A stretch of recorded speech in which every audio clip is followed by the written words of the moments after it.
We'll call the City Council meeting to order at 5:01 p.m. City Clerk, can we get a roll call, please? Yes, Your Honor. Councilmember Griffith, Here. Councilmember Kaji, Here. Councilmember Kalani, Present. Councilmember Lewis, Present. Councilmember Matucci, Here.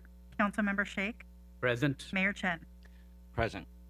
The council will now recess to closed session to confer with the city manager and city attorney on agenda matters listed under item 14A, conference with legal counsel, anticipated litigation, and 14B, conference with legal counsel, existing litigation.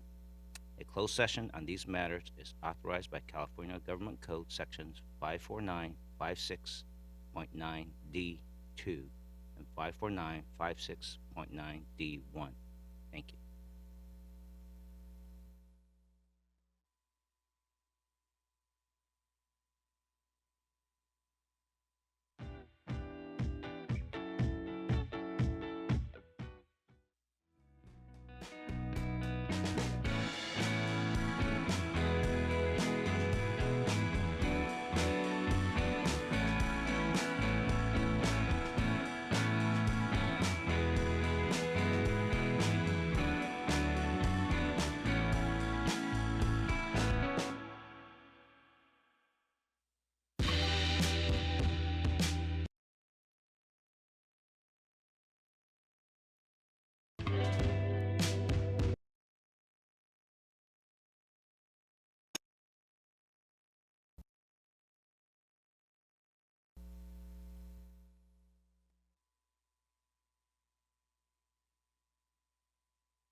Good evening.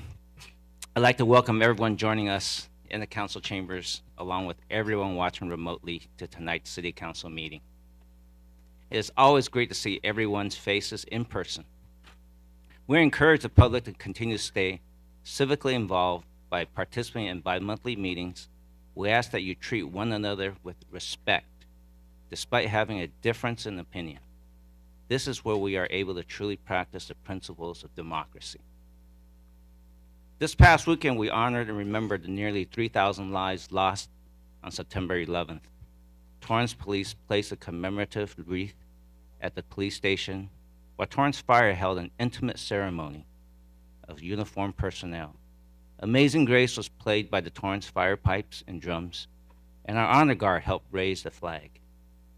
We will never forget the sacrifices of this day. I also want to commend our community partners who brought back the 9/11 Never Forget project and gathered at Seaside Heroes Park in South Torrance. They were able to place 2,997 mini American flags on surrounding grass to remember each life lost on that tragic day. It's community events like these that show how Torrance cares. And yesterday, we had the opportunity to host State Attorney General Rob Bonta, Los Angeles County Supervisor Janice Hahn, Senator Stephen Bradford, and Assemblyman Al Marisucci to talk about the future of having a homeless court here in Torrance. Supervisor Hahn continues to be a champion of many of our initiatives that support our community, especially those who are most in need. Hahn's office has committed to providing nearly $250,000 to fund the first year of this program. This pilot program is modeled after the successful homeless court in Redondo Beach. It offers those experiencing homelessness a chance to get their criminal charges dismissed in exchange for completing a series of mandated goals. These goals include mental health services, completing substance abuse programs, undergoing job training, and working towards regaining housing. Thank you to our local representatives for investing your time and showing your support. Lastly, I'd like to give a special thanks to the West High School class of 1972. That's a long time ago. They recently held their 50th class reunion in August and collected more than 75 sweaters and jackets for the residents at 3290 Temporary Housing Village. It makes me so proud to be part of a community of residents who give so thoughtfully and generously, especially as the winter months are ahead of us. As we move into the agenda again, thanks to everyone for joining us tonight in person or viewing on our website, Facebook, YouTube, or City Cable. We continue to run normal business for our residents and community to keep Torrance moving forward. It is important to us that you have an opportunity to voice your comments during this pandemic. Public emails will continue to have a deadline of 2 p.m. on the day of council meeting you wish to comment. Thank you to those of you who have met today's deadline. They have been forwarded to the council as supplemental material and will be entered into the public record. Any emails submitted after the deadline will still be added to the public record. For all of you in attendance this evening, in just a few minutes, we will accept oral communications or public comments on items not on the agenda or consent items. Speaker cards are accepted before the start of the meeting and are entered into the speaker list. Those submitted after the meeting starts are not.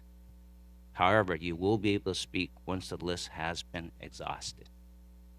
You have up to 1 minute per speaker for a period up to 15 minutes. Comments on administrative matters as they are considered.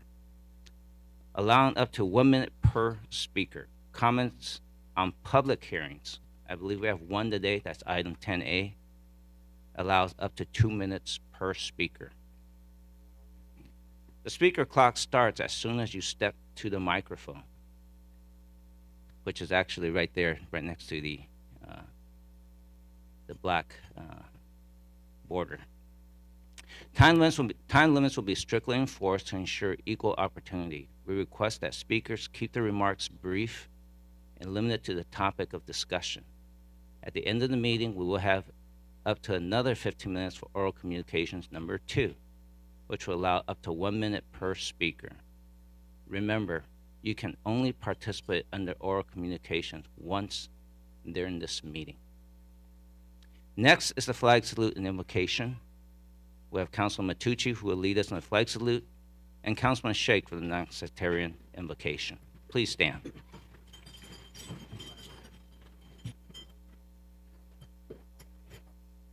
Please join me in saluting our beautiful flag.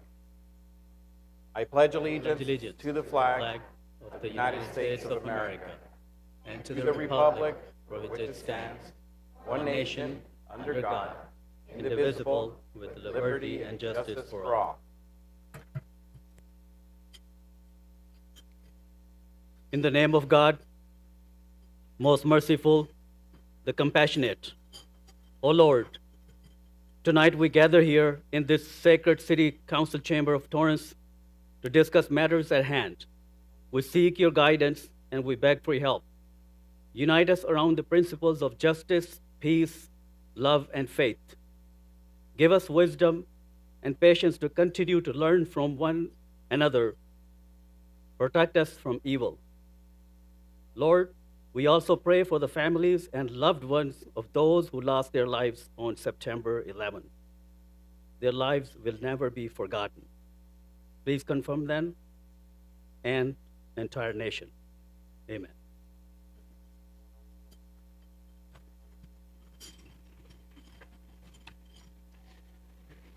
Thank you both. Moving on to item 3. City Clerk, can I take a report on the posting of agenda? Your Honor, this agenda was posted on Tuesday, September 6th. I will take a motion to waive further reading of resolution ordinances after number and title. So moved. Second. Start voting, please.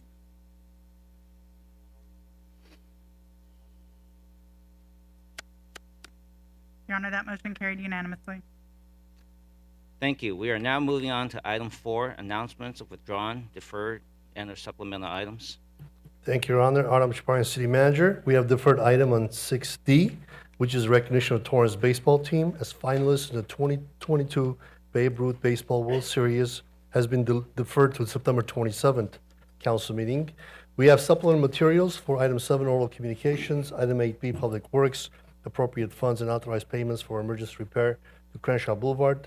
9D, City Manager General Services, adopt category exemption under CEQA Section 15301 and approve security fence installation agreement for property located at 555-575 Maple Avenue. 9G, City Manager adopt resolution pursuant to Memorandum of Understanding setting forth hours, wages, and working conditions for TFFA. And lastly, 10A, Community Development, conduct a public hearing and adopt ordinance amending the Torrance Municipal Code by establishing a mobile home rent stabilization ordinance. Thank you, Your Honor. Thank you. We're now moving on to item 5, council committee meetings and announcements. A federal legislative advocacy committee meeting is scheduled for Tuesday, September 20th, 2022, from noon to 1 p.m. in the City Hall Assembly Room. Meeting topics include bipartisan infrastructure law implementation, Inflation Reduction Act, fiscal year 2023 appropriations for potential housing reform, and much more.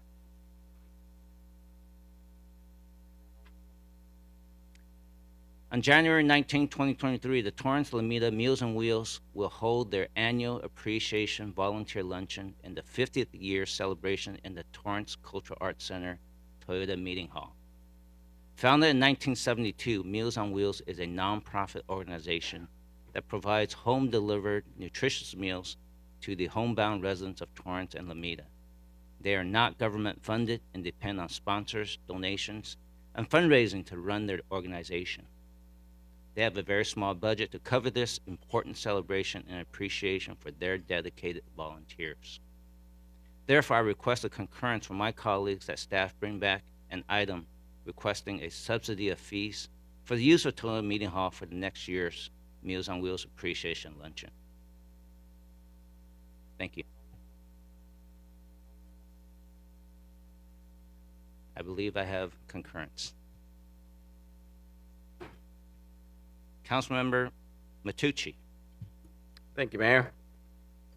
In an effort to further educate Torrance residents and businesses about the LA Metro C Line extension to Torrance, Torrance Transit and city staff have organized an informational workshop to take place later this month. Members of LA Metro will present information, and city staff will discuss the potential adverse impacts by the proposed C Line, also known as the Green Line, extension to Torrance via the Hawthorne Boulevard alignment. The workshop will be held as part of the regular Transportation Committee meeting. This will be the final opportunity for Torrance residential and business communities to engage and share their concerns before LA Metro recommends a locally preferred alternative for this project. The Transportation Committee meeting will be held on September 28, 2022 at 6 p.m. in the council chambers. Members of the public are encouraged to attend in person or virtually. Additional information for the meeting, including how to attend virtually, can be found on Torrance Transit's website at www.transit.torranceca.gov. I'll say that again, www.transit.torranceca.gov, and other communication channels throughout the city. Thank you. Thank you. City Clerk Poirier. Thank you, Your Honor. The City of Torrance is currently accepting applications for an unscheduled vacancy on the Civil Service Commission. This is the seat vacated by Councilmember Lewis. The commission appointment will be made by the mayor pursuant to Torrance Municipal Code Section 13.10.2 and will take place at the City Council meeting on Tuesday, September 27th. The application deadline is Thursday, September 22nd by 5 p.m. Applications are being accepted at the city clerk's counter via U.S. mail or email to cityclerk@torranceca.gov. Postmarks are not accepted. Applicants must be an elector of the City of Torrance and have completed commission certification training within the last 2 years to be eligible for appointment. Commissioners applying for an appointment to this position must also be current on Ethics AB 1234 and non-supervisory harassment prevention training. For more information, please visit torranceca.gov/government/commissions or call the office of the city clerk at 310-618-2870. Thank you, Your Honor. Thank you. We're now moving on to item 6, community matters. Item 6A, Councilman Sheikh, please. Thank you, Mayor. Whereas Torrance Beach is a valuable recreational and environmental asset to the city of Torrance, and for economic, aesthetic, and environmental reasons. The quality of Torrance Beach and all Los Angeles County beaches should be paramount concern to all residents. And whereas on Saturday, September 17, 2022, the city of Torrance will partner with the Torrance Area Chamber of Commerce in conjunction with HEAL, the Bay and California Coastal Commission to participate in the annual Coastal Cleanup Day.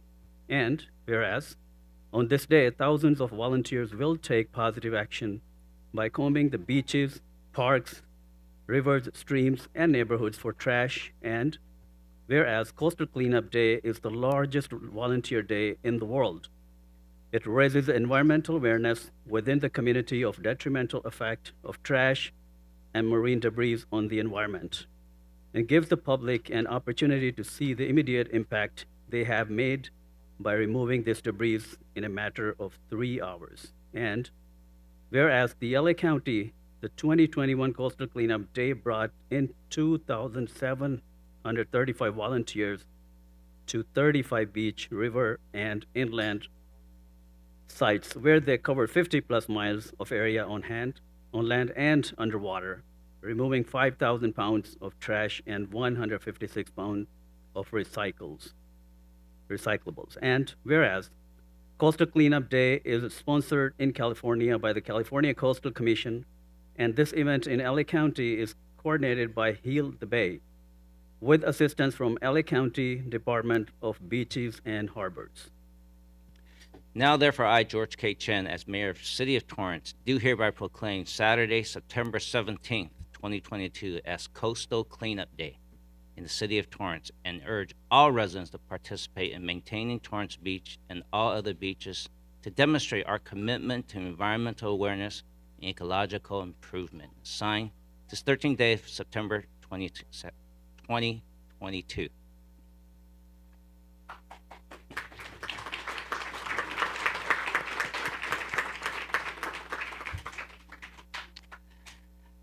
Item 6B as in Baker.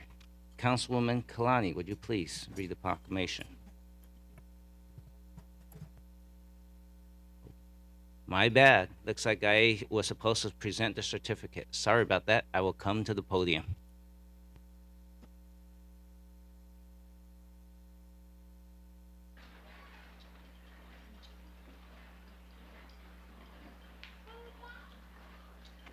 Before I come to the podium, I want to see if there's a representative who wants to give a few words.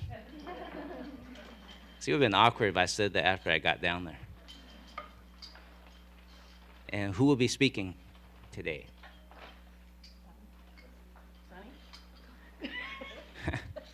Sonny, you've been called out, I think. Or Leslie or Donna. I'll let you decide. Go ahead. You go first. We'll go first. Mayor and Council, Donna Dupron, President and CEO of the Torrance Area Chamber of Commerce. It's our pleasure to partner once again with the City of Torrance and Hilda Bay to really bring families together, our communities together to clean our beach. You know, we've been doing this for many years, and under Leslie's, Sonny's, and their team's leadership, the event is flawless and it has grown every single year. Our members enjoy just the camaraderie and being at the beach. It's a beautiful setting, and our businesses actually give a lot of credit to their staff for coming and cleaning as a whole group from their business. So thank you for the opportunity to be included in this event. We really enjoy it. Thank you. Just a couple of words. I'm Leslie Cortez with the Community Development Department. I've also served as beach captain for the Torrance Beach Cleanup for 20 years. Yes, they let me start when I was 12. So, and I'm very proud to say that this year marks our 25th year with the Coastal Cleanup event. And basically on Saturday, September 17th, from 10 to noon at Torrance Beach, we will be hosting our 25th anniversary cleanup, and then we'll have some raffle prizes. First 200 volunteers to register will receive a commemorative T-shirt, as the one as Ms. Poirier has on her desk. And as well as, and we did bring some for Mayor and Council because we will be putting you to work that day. And then there will be some, for those who do not receive a T-shirt, we'll have an opportunity to select from a blind bag, which 100 out of 200 bags that we will have a Starbucks gift card, among other things. So we hope you come out. I just found out before the council meeting that we hit 400 on our participant registration. So anyone's welcome to come. Although our registrations are now closed, anyone's welcome to come and walk and join us at the beach. Thank you.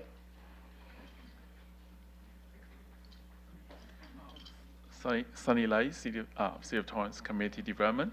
I think Donna and Leslie already said everything about the coastal cleanup. I'm looking forward to see you guys on Saturday. Thank you. Great. And I'm looking forward to seeing you. I'm almost embarrassed to say I actually showed up about a month ago, and I went there, and then the security guard at the parking lot just looked at me, and I said, "Where is everybody?" But it is this Saturday, so I was 1 month early. All right, let's go down and take a photo.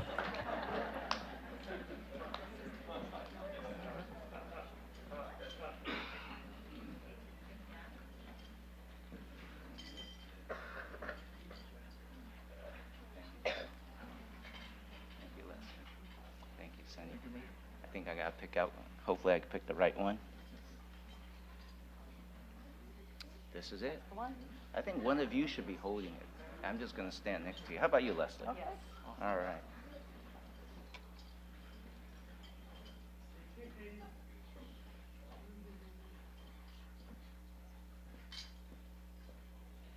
Thank you very much. Thank you, Mayor.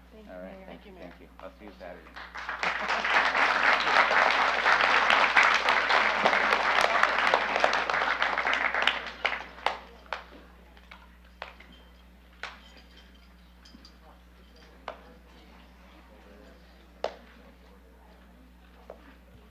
I think I'm going to be doing this trip a few times to this evening. Item 6, Baker, Proclamation. Councilwoman Kalani, will you please read for us? Thank you, Mayor. It's my honor and pleasure.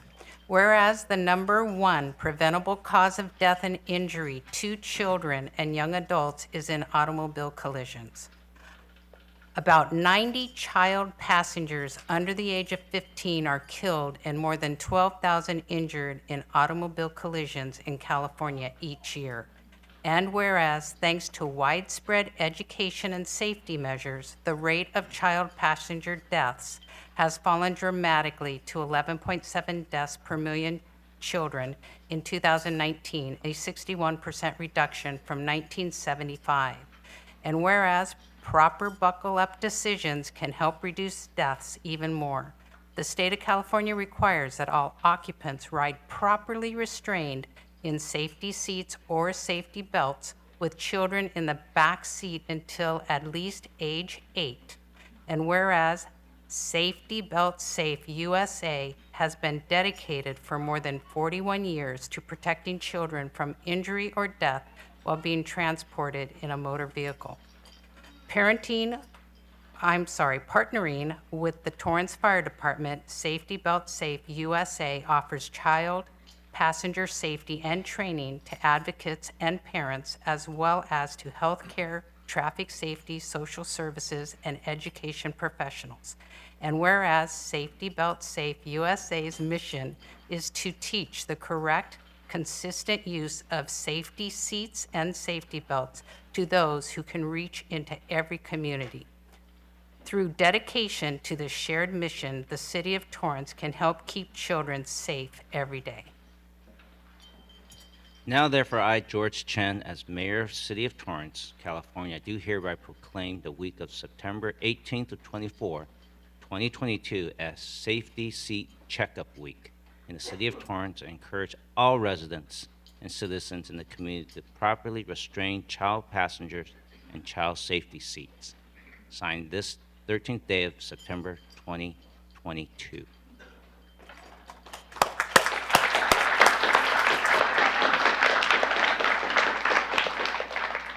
So I think I learned from last time. I believe in receiving this proclamation would be Chris Rhodes. You have a few words. Hi, Christopher Rhodes, Senior Fire Prevention Specialist, City of Torrance Fire Department. The National Child Passenger Safety Week is going to be offering a free car seat checkup here at Torrance City Hall, 3031 Torrance Boulevard. For a checkup appointment, please call 800-745-7233, extension 3.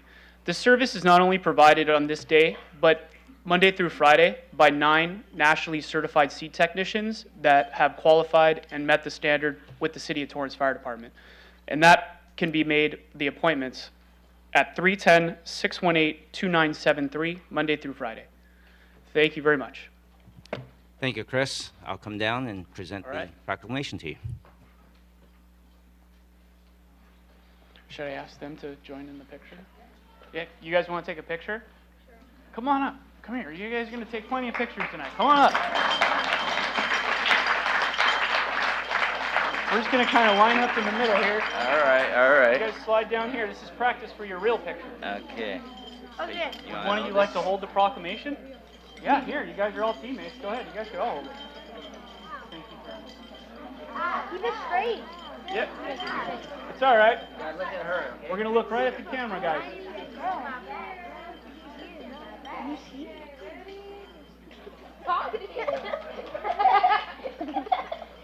All right, now our serious picture. Thanks, guys. Thank you. I'll take that from you. All right, buddy.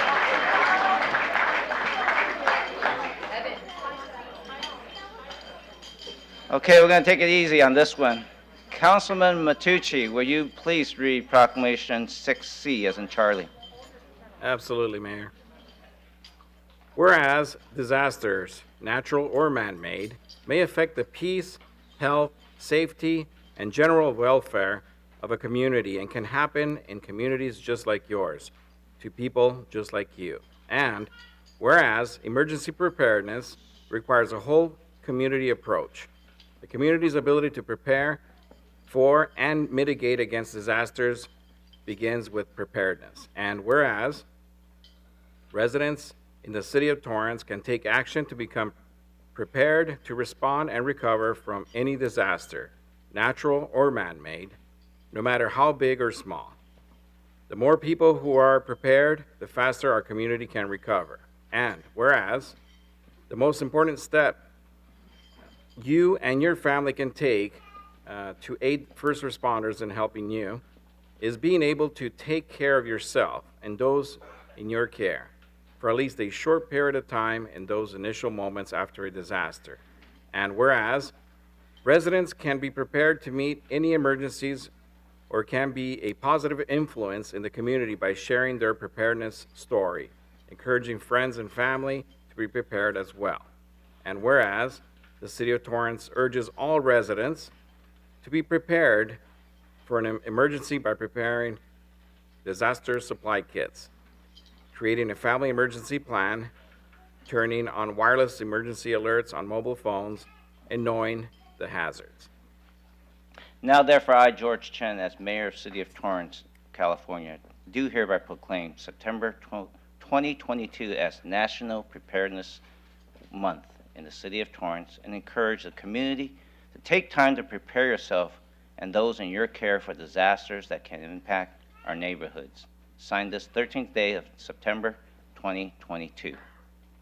Do we have staff to? All right. Would you please introduce yourself? Good evening, Mayor and Council. My name is Unique Day. I am the new Emergency Services Coordinator for the City of Torrance in the Office of Emergency Services. I also work with the City Manager's Office as well. Excited to be here and do a lot of community outreach for emergency preparedness and training our internal staff as well. Thank you. Super. And I believe this is the first time we've met, Yes, so I'm going to nice say to meet welcome you. to Team Torrance. I believe you've only been on a job probably less than 30 days. Yes, this is my third week.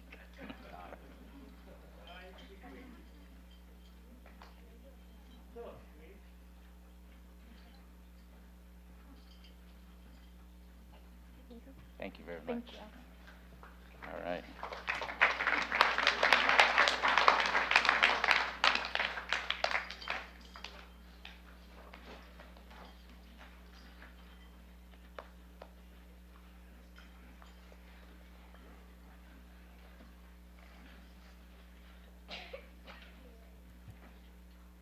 And I thought I got my workout in this morning. I guess that was just the first one.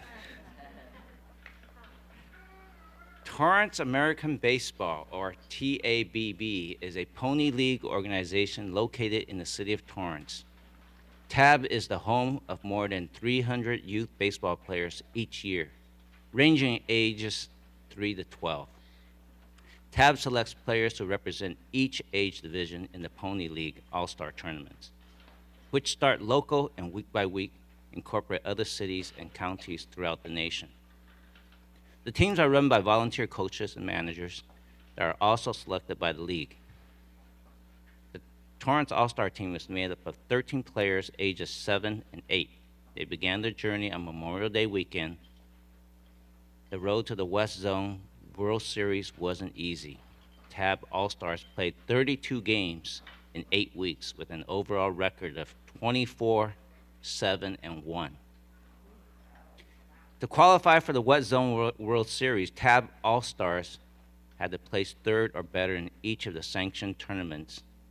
In sections, they had placed second. In regions, they placed first. In super regions, they placed third. Super regions encompass all of the Southern California. From nearly 100 teams in Southern California, the top 3 traveled to San Jose on July 14, 2022, for a 4-day tournament with the top 8 teams in the West Zone. In the World Series, TAB All-Star had to beat the local #1 team, Semi Valley, twice to get to the championship game. They played Semi Valley on Friday, Saturday, and again on Sunday, and ultimately won 2 out of 3 of those games, advancing to the finals.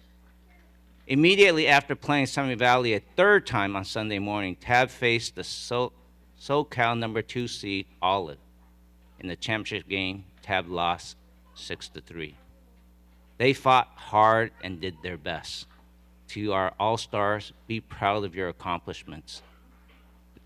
You worked hard together and beat out nearly 100 other teams to the semifinals. That's simply incredible. It has been an amazing season, and we've enjoyed following your journey as you represent Torrance. All of you have made us proud. Let's give a round of applause for our Tab 8U All-Stars.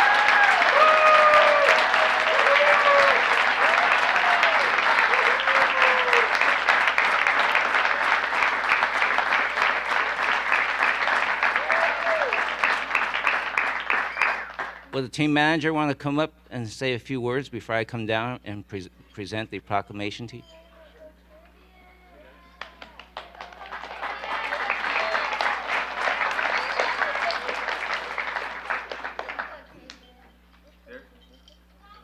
Yeah, right up front. Good evening, Mayor Chen and council members. Thank you for hosting and having our team here be tonight and our families. We're really, truly honored to be here, and thank you very much. This journey started a year ago. Last year, they were eliminated in the first round, very first tournament, and the kids felt adrift at sea, like what happened. They came together, they didn't want to quit. They all worked hard in the off-season with their travel teams and private lessons, and their families and parents invested lots of time and money and effort. And when we started practice and got back up, they were 6 days a week almost.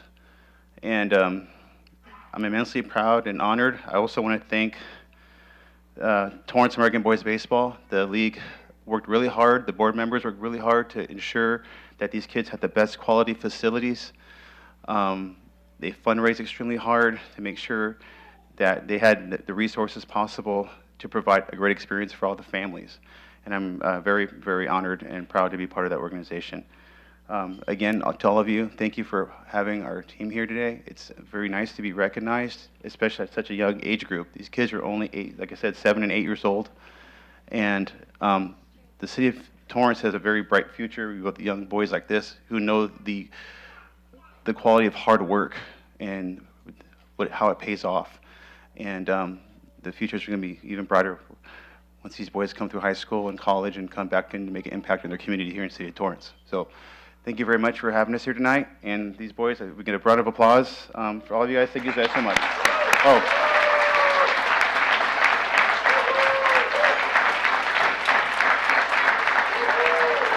Lastly, I want to thank my coaching staff, Kyle Banfield, Mario Buena, my team mom, and my wife, Lauren Fiero, and Marissa Frail. Without you guys, this would have been possible. I'm missing a coach. Am I?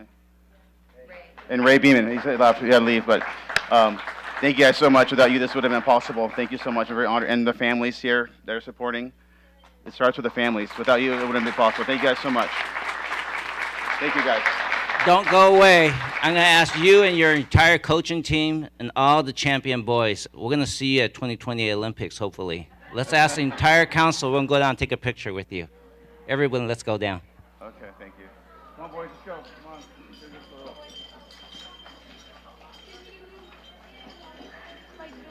Yeah, well, all the council members. You guys are the studs. You guys are the stars. Come on, let's get some this side too. This side. Logan, huh? Good. I'll be in the middle, dude. You guys go on that side. Yeah, come on.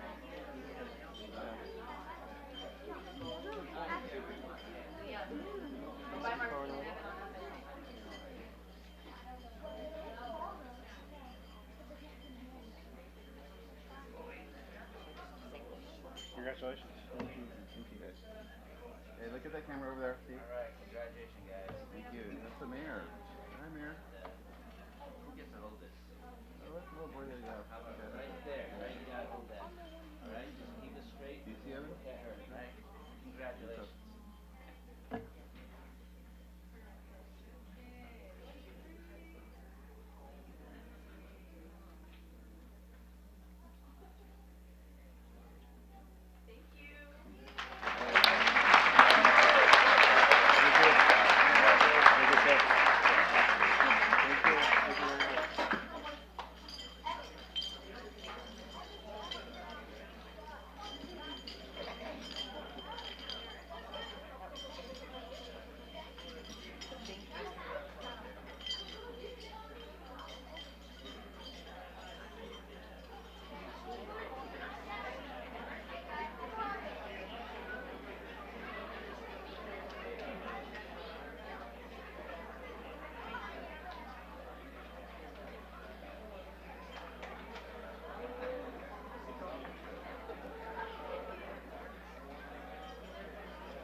We are moving on to item 6F as in Foxtrot. City Clerk?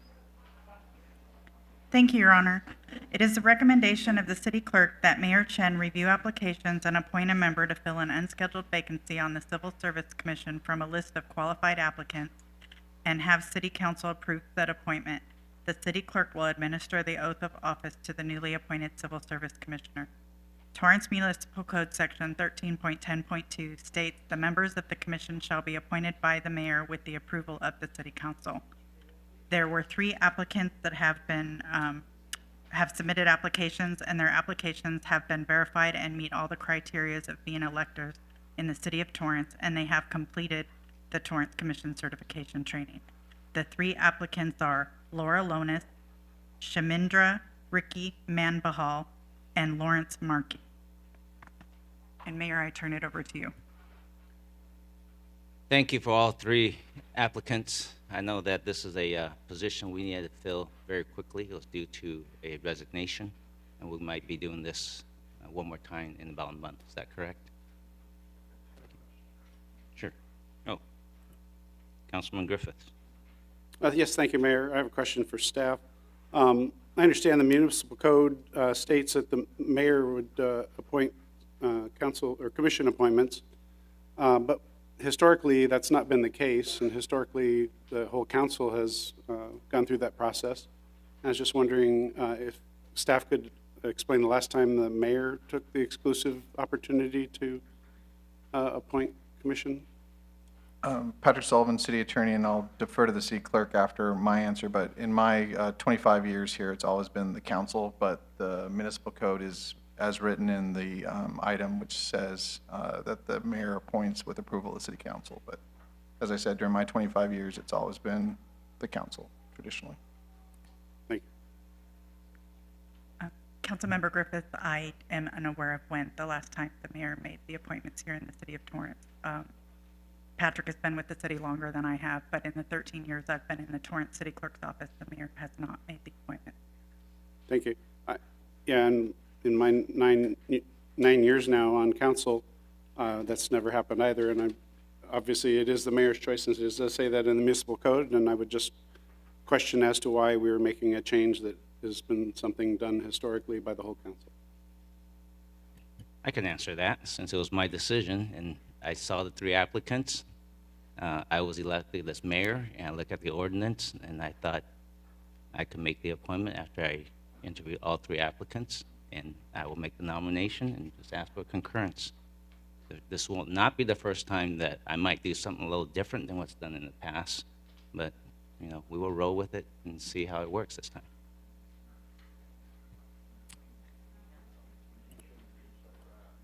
Any more questions here? Okay, without any more questions, I would like to thank all the applicants, encourage you to continue to apply for future commissions. I hereby appoint Shamandra Ricky Mambahal for the Torrance Civil Service Commission. I'll take a motion to appoint Shamandra Ricky Mambahal to fill the unscheduled vacancy in the Civil Service Commission. So moved. I second. If I may, we should have public comment before we take a vote.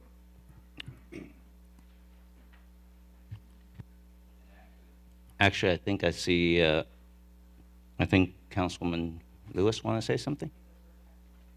Oh, okay. All right. Public comments?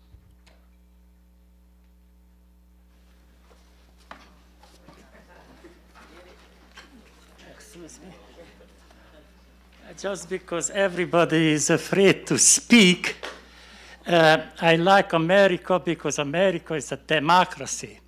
And in democracy, we elect our officials who are representing us. So I never really like these appointment things and these newly elections also because I couldn't even vote for Kaji. I like him, but I couldn't vote for him. So anyway, I had to vote for somebody else who I might like or not. But also taking this process further, and I voted for you, Mr. Chen, I tell anybody, And Mr. Griffith is right. You know, at least 7 people would vote instead of 1. Because you know what they call when 1 people vote. You know, dictatorship.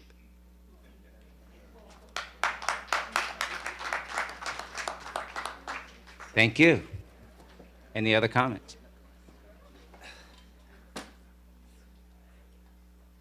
Okay, we'll bring it back here. Like we had a first and a second.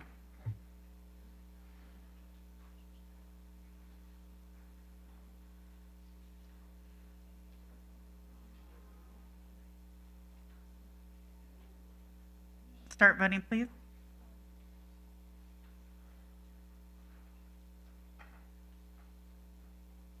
Your Honor, that motion carries with Councilmember Griffith abstaining and Councilmember Shake voting no. Well, congratulations, Commissioner Ricky. City Clerk, are you going to give the oath of office now? Yes, Your Honor. If Mr. Manabal would please approach the podium.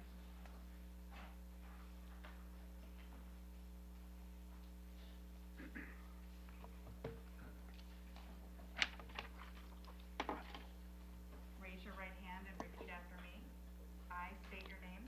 I, Shamindra Ricky Manbahal, Do solemnly swear that I will support and defend that I will support and defend the Constitution of the United States of America the Constitution of the United States of America and the Constitution of the State of California and the Constitution of the State of California against all enemies, foreign and domestic. I will bear true faith and allegiance I'll bear true faith and allegiance to the Constitution of to the Constitution of the United States of America the United States of America and the Constitution of and the Constitution of the State of California. the State of California. I take this obligation freely I take this obligation freely without any mental reservation without any mental reservation or purpose of evasion, or purpose of evasion, and I will faithfully discharge and I will faithfully discharge the duties upon which I'm about to enter. Congratulations. Thank you. Thank you. Please confirm me.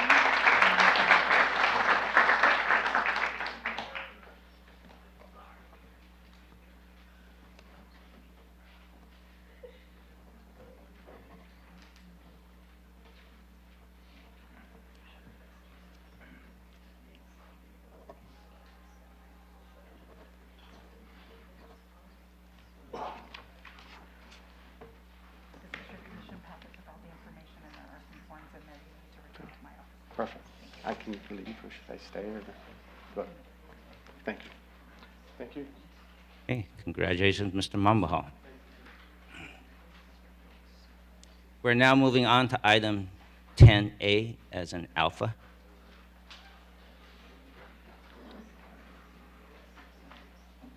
Now is the time and place for the public hearing on agenda item 10A as an alpha.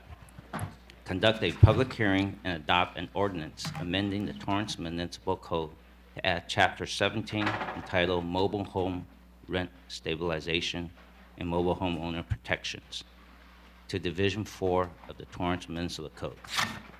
Has this matter been properly advertised? Yes, Your Honor, it has. Is there a staff presentation? Yes, thank you.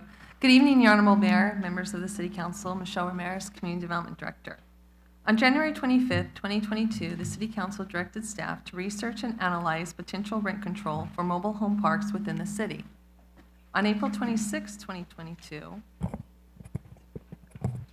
this item was presented to the City Council.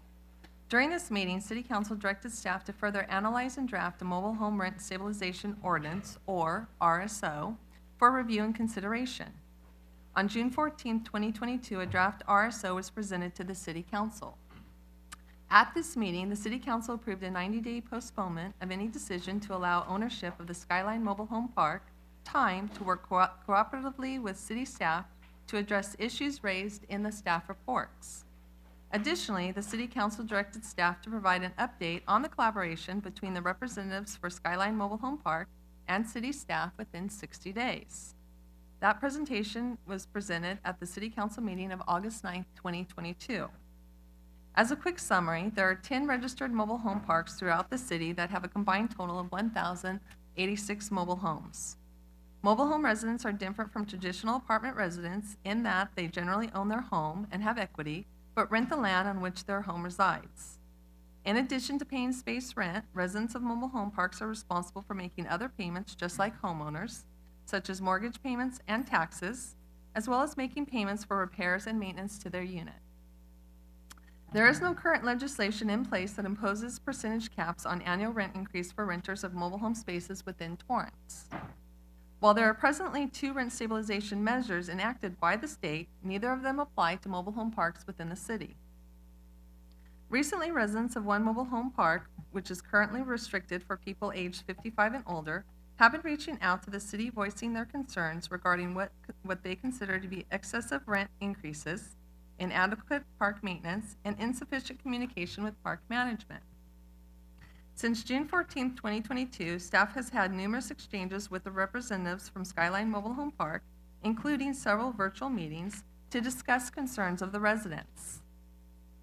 Additionally, the park ownership held a community meeting for the residents of the park on August 29th at the Civic Center Library. The property owner, Mr. John Saunders, along with a number of his staff, were in attendance. To accommodate those with transportation needs, Mr. Saunders provided transportation to and from the meeting. There were over 130 residents in attendance for this meeting. At the conclusion of the meeting, Mr. Saunders made a number of commitments, including abiding by the allowable rent increase outlined in AB 1482 to any resident who enters into a long-term lease, which would expire at the same time as AB 1482 or January 1st, 2030. File an assessment appeals with the County of Los Angeles Assessment Appeals Board. Host a community meeting on the rental assistance program sponsored by Mr. Saunders. Eliminate the solar panel requirement for anyone who's approved for the rental assistance program, and work to resolve the on-site management issues. Mr. Saunders also provided the names and contact information of his local representatives as a point of contact for issues at the mobile home park. Based on direction provided by the City Council on August 9, 2022, staff prepared a rent stabilization ordinance that would cover all mobile home parks located within Torrance and followed the allowable rent increase currently in place by AB 1482, which would limit an annual rent increase to 5%, plus the percentage change in the average annual April to April CPI for Los Angeles, Long Beach, Anaheim area. In no event would a rent increase be allowed to exceed 10% within a 12-month period. Additionally, the RSO would create a registry of mobile home spaces, establish a base rent, allow for a maximum 5% space rent increase following a vacancy or sale of a mobile home unit, establish a process to allow mobile home park owners to petition the city for a fair return adjustment, as well as establishment of an appeal procedure for any city decision on a fair rent adjustment. That concludes staff presentation. If any member of your honorable body has questions, I'd be happy to answer them. Thank you. Thank you. Do we have any questions or comment from the council?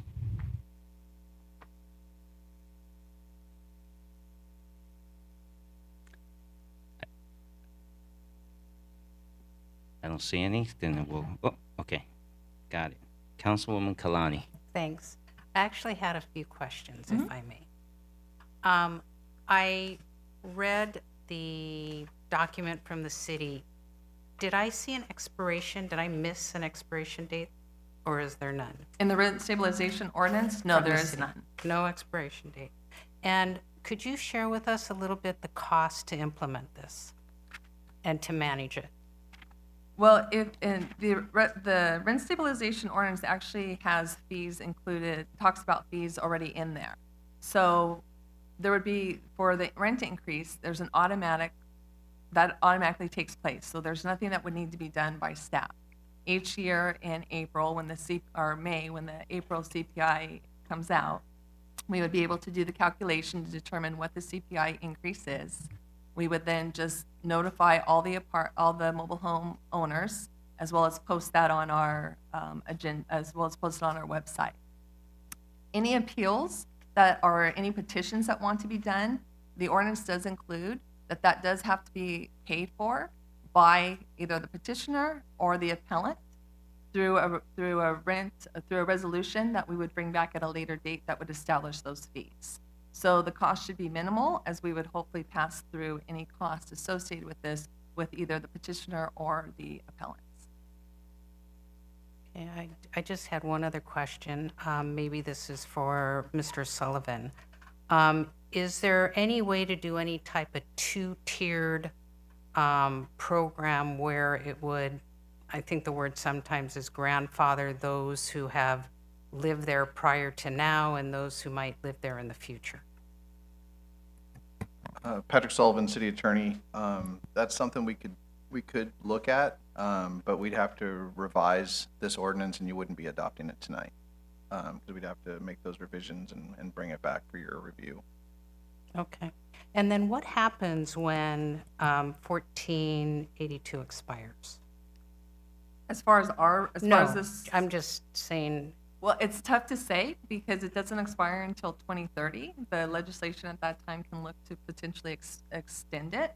They could allow it to expire. They could create new legislation. Okay. All right. I think that's all I have for now. Thank you. Thank you. Any more questions or comments or disclosures from the council? Forgive me. Thank you. I should disclose that I have had multiple conversations, received emails with residents of the park. I've also spoken on more than one occasion with the owners of the park, and I have attended a meeting between the owners and the residents of the park. I appreciate very much everybody getting together to communicate, but I will base my decisions upon the information that I have received. Thank you. Thank you. Councilman Sheikh? Thank you, Mayor. I do also have a disclosure that I did meet with the Sanders management employees, as well as multiple meetings with the residents of Sky Park. Also, for the purpose of clarification, can staff help us understand? There was some confusion about the difference between rent stabilization ordinance and rent control. Could you clarify that for the public, please? Thanks. Rent control, rent stabilization is where you're stabilizing the rent and determining how much an increase can take place each year. Where rent control, a unit that's under rent control, the rent is frozen at that rate until the person moves out, and then depending on how that either city, county has their ordinance written, would either come to current market rate or potentially be then turned over to a regular unit.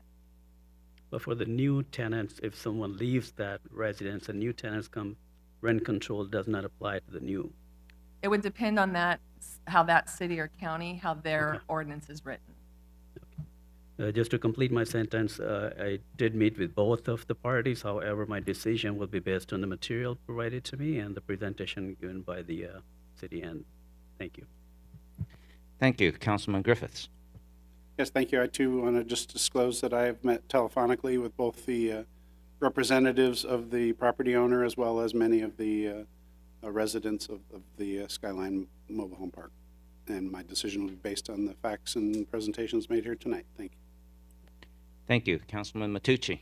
Thank you, Mayor. I too want to disclose that I've met with a few of the residents, the owners, the managers, and I too will be making a decision based on the evidence tonight. Thank you. Councilman Kaji? As like my colleagues, I too have also had opportunities to visit the property, to meet with the residents, also with the ownership, and I will base my decision on the information provided to myself and my colleagues tonight. Thank you. And I will round out the council and sharing that I too have met with the residents on their property in a large forum. I've met with the property owners as well, and I also did attend the session at the library, and I will be making my decisions tonight based on the data and information that's discussed this evening. So I think all the disclosure are done. Any other questions or comment from the council before I go to the names on the list? Okay, City Clerk? Los Angeles County Supervisor Janice Hahn.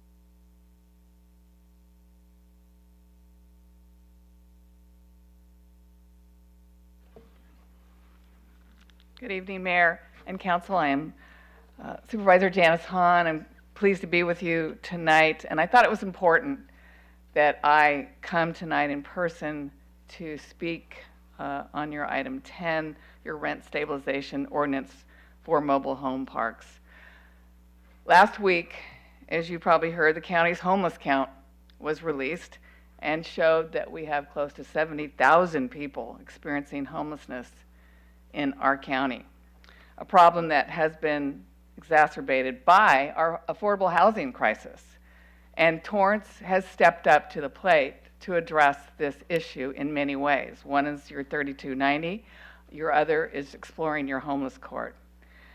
But we in the county know that at the very least, it's incumbent on all of us to do everything we can to at least keep people in the homes where they now exist.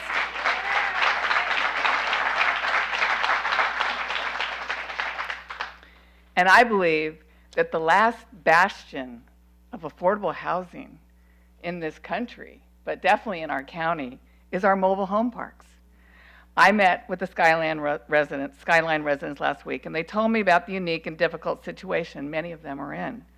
Unlike apartment tenants, most of them are paying mortgages for their mobile homes, in addition to the ground rent they pay every month. They're seniors, they're on fixed income, and they don't have the option to just pack up and move because, unlike the name implies, mobile homes are really not mobile. And I believe it is incumbent on us to try and protect them. And having said all that, I believe that your proposal tonight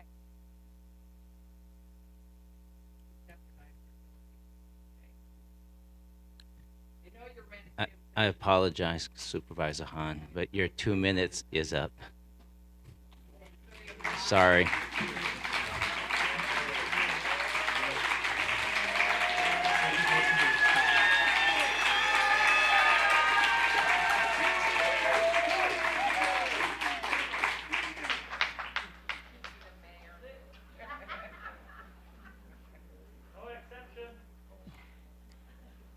Bernice.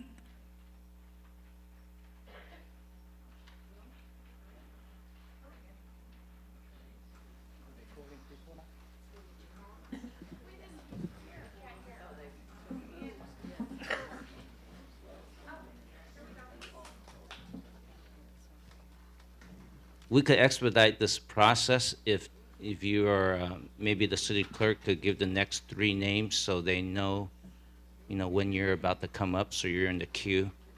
And if we could allow the speaker, since it's only 2 minutes, let the speaker talk, because when they're stopping and someone hearing the applause, their time is still ticking. But it's your decision. City Clerk. And the next 3 speakers after Ms. Bernice are Maria Black, Ronald Ailman, and Ray Erden.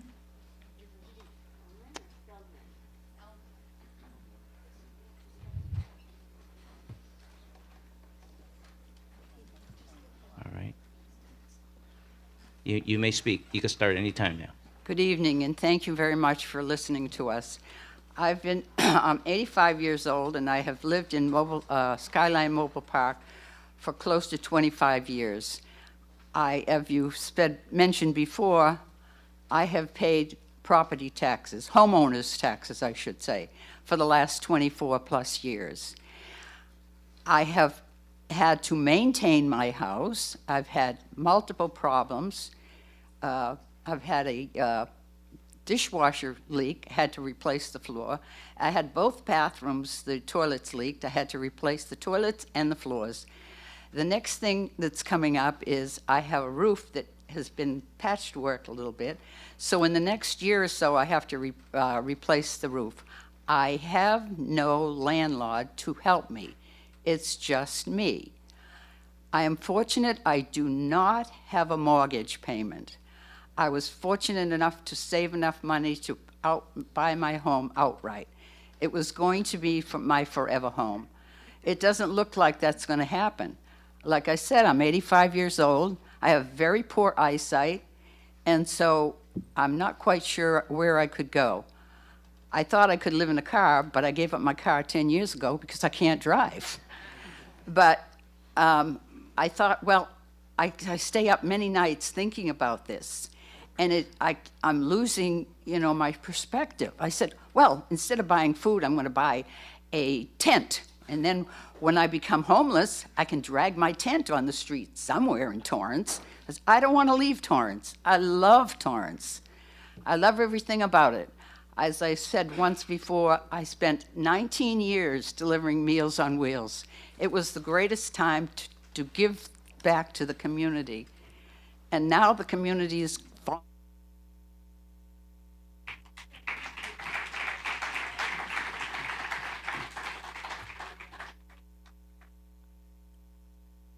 Good evening. My name is Maria Black. I'm a friend and caregiver to this gentleman here. I'll be speaking on his behalf due to the time restraint. My name is Robert H. Lytle. I am 101 years old and a resident of Skyline since 1967. Now, I've been paying my taxes longer than most of you have been alive.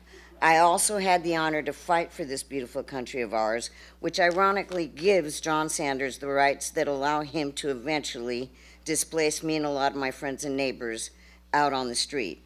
We find ourselves in dire straits, so we are pleading with this council to pass this very important rent stabilization ordinance. We, as your constituents, are asking you to do the job we voted you in to do. We plead that you vote your conscience. Remember, that'll be you looking back at yourself in the mirror tomorrow morning. We thank you for your time and consideration, so please, we pray you do the right thing. Thank you. God bless He said, he wanted to say, God bless. I said it already. Okay, you got it.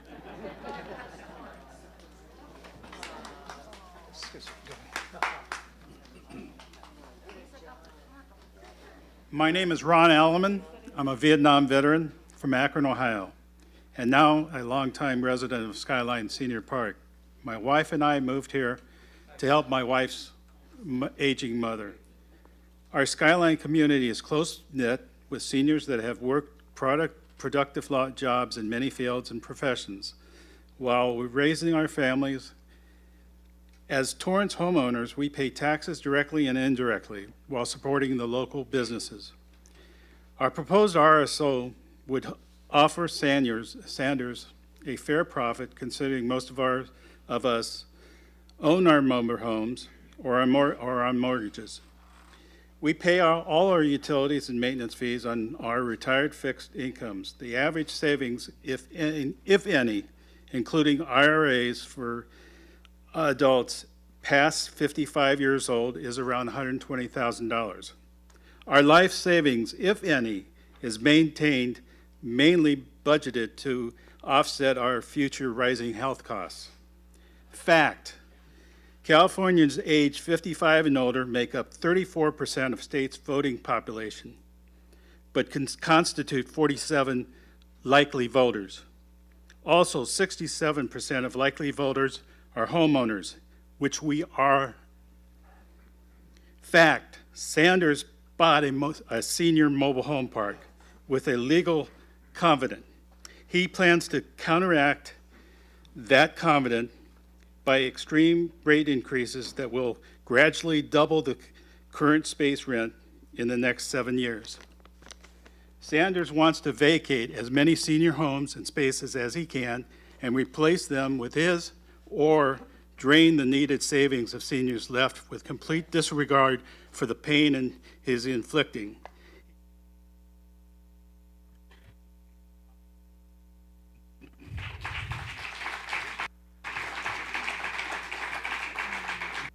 City Clerk, will you just give the next three names, please? Hello, my name is Chris Specht at a mobile home park over in District 2 by Hawthorne Boulevard.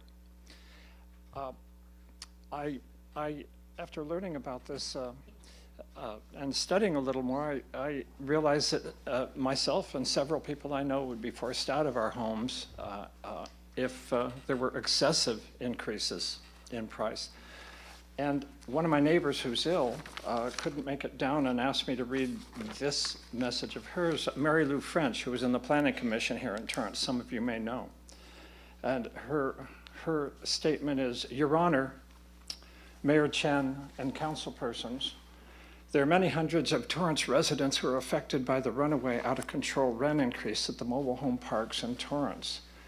As you know, many parks sit on commercially zoned land. If rents are increased every year as they are now, it will not take that many years for mobile home owners to be priced out of their homes. Then the land can be repurposed for more lucrative businesses by the owners. Many, like myself, are elderly. Many cannot afford these increases. Please consider the many lives being affected and vote accordingly. Thank you. Thank you. City Clerk, will you read the next three names on the list, please? Yes, Philip Shelton, Irene Bellinger, Clay Hodge or Hodge.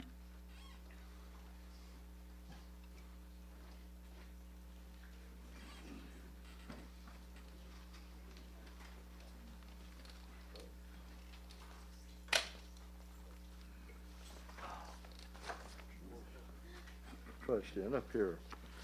Okay, my name is Philip Shelton. I live in Knowles Lodge. My wife and I moved there 2004, May 1st. You raise the rent 10% every year. 7 years, the rent doubles. What else do you need to know, you know? Yeah. So 16, 17 years ago, I was here. Same thing. RSO, same thing. Didn't go. Scotto helped us a little, but the owners of the park threatened them with lawsuits, so that was that.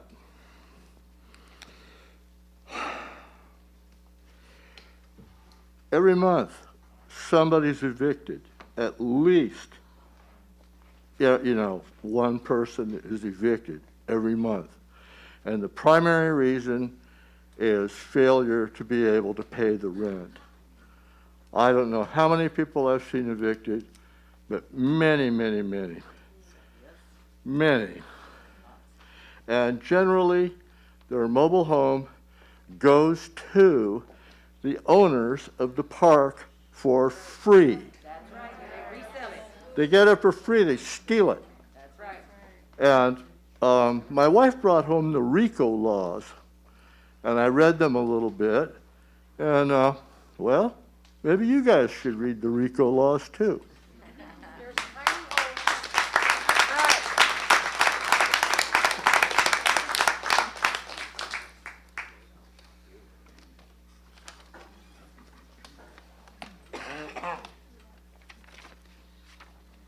Your Honor and City Council members, you consider 5% not a lot of money. If you look at the Social Security, it goes up about 3%, and usually Medicare eats that up. Last year, it went up 5.9%. Medicare went up 14.5%. These are figures that can't sustain citizens living on Social Security. I beg you to consider a 3% with a 7 or 7.5% on the CPI as opposed to these high 5 and 10%. And I want to point out that some families going to wise up to what Mr. Saunders pulls. He made it very plain to certain people that his leases would make it null and void on an RSO if we signed them. So I beg you to think about it And think about a family that might even sue, and they would sue him and you for predatory practices because of what he has done. Thank you.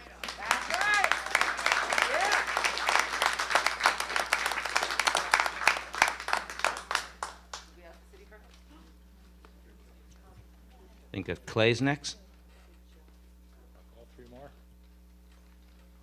Yeah, City Clerk, we have Clay, and then who are the next three after him? Kana Condon, Charles, and Michael Maraki.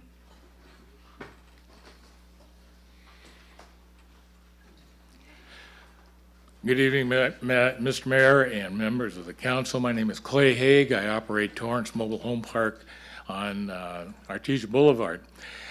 I've been coming before city councils and boards of supervisors for 36 years. That's how long I've been in this business. And the arguments and the comments back 36 years ago are the same as they are today. But the changes that have been made by the courts.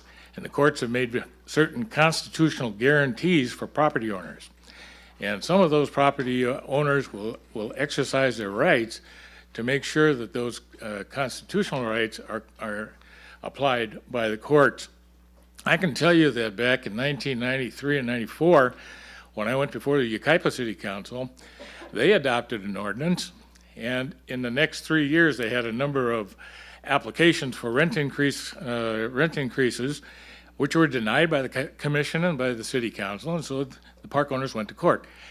In those 3 years, those courts sided with the park owners and cost the city a lot of money, $300,000, $400,000 per case in just those 3 or 4 years. Those cheers that the city council heard the night that they adopted a rent control ordinance changed to tears when the courts told the city council, you're going to have to raise rents by $115, $125, $150. That's what happens. That's what happens. And so I think it's very important that the folks in this audience may not understand constitutional property rights, but as city council members, you should. There may be fair return. This fair return concept may not be fully understood by the folks in these parks, but you should. Thank you.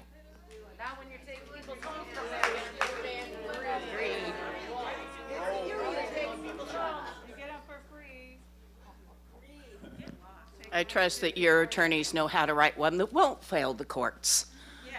Hi, my name is Kana Condon. I am born and raised in the South Bay.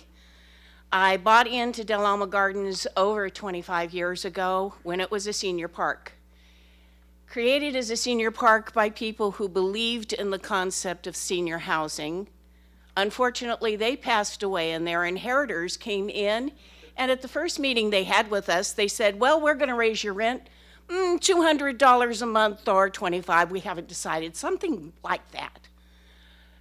Since that time, our rent has gone up every single year, and as pointed out already, much higher than what the Social Security has gone up. So every year, we have less to live on because we pay more in space fees. I've spent over $20,000 on the maintenance of my home. I have received much fewer services from the people, and now that second generation of greed has passed away, and I have new generation, and God knows what they'll do. I know that I have gone from $400 a month when I bought to $1,100 this past month. It's more than I can afford. You're going to be causing the people who have lived in Torrance, supported Torrance, and expects you to support us. Thank you.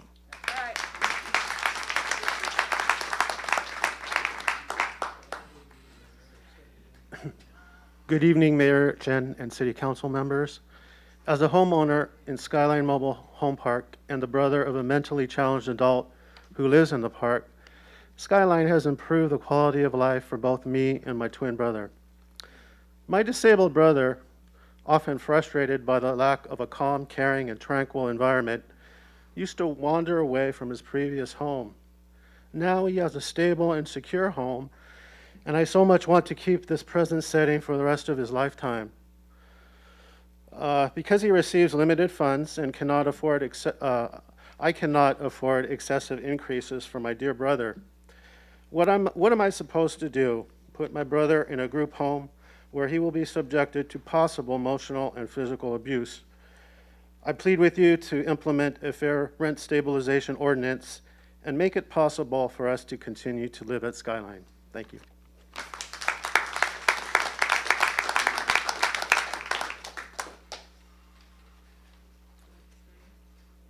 I'm a resident of, excuse me, Skyline Mobile Home Park. I think what's being missed here today is the fact that if you enact this this RSO as is, your percentages are too high based on the actual things that are happening at Skyline. One of the things that Saunders Group was able to do is pass straight along the increase in property taxes to each resident. They did it in 2 stages, and we have to give credit where credit's due. They about half this year and half next year. So if you were to enact the percentages as recommended, a lot of residents in the period of 2 years will see close to 12 to maybe 24% increase in rent. The increase in the taxes plus the 5% and the cap on the CPI. I would implore you, and I think the rest of the residents would, to take a look at that RSO, revisit it, and take a look at the rent cap, reduce it down to something a little bit more reasonable, like 3%. Take something and not get the full cost of the CPI. I've been in business for many years. I've done contracts with escalation clauses. Rarely does a supplier get 100% of the escalation. It's always a compromise. A true agreement will leave both parties a little bit upset, but have something they can live with. These are the most vulnerable, some of the most vulnerable residents in Torrance. If you do not take care of them here today, you will be taking care of them later through homeless programs and a variety of other things. They're home, they have a community. Mr. Saunders has a checkered past, and he's been able to get through that, and he's been able to destroy communities with either complicit or city councils that are indifferent. I'm asking you to be neither. I'm asking you to take a stand and work for the people of Skyline.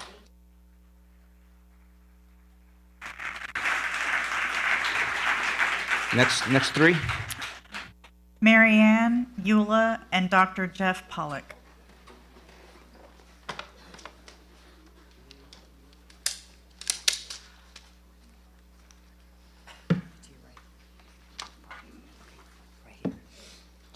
Okay.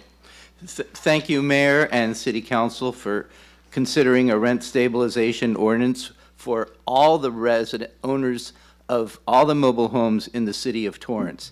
As Supervisor Hahn just stated earlier, we are the most vulnerable population, but we are not vulnerable if we stay in our own homes. To this end, we think that the rent stabilization ordinance has some positive things, such as limitation on the increases passed on to new owners when a person designates their home for sale. This will help our equity in our homes. However, I do feel that the rent stabilization ordinance as constructed in based on a 1482 10% maximum is not sustainable. It will ultimately be compounded until the rents have doubled and we would be then no longer able to afford our homes. It is important that the council should revisit this and put a rent stabilization ordinance that does not exceed the CPI in any shape or form. We are people who are senior, disabled, living on fixed incomes, and any increase in the rent above CPI will not be sustainable and will cause us the eventual loss of our home. It may take a few years, but eventually it will happen. We do need your help to protect us and to protect vulnerable seniors and residents who have lived and enjoyed in Torrance and wish to stay as Torranceanos for the remainder of their life. Thank you.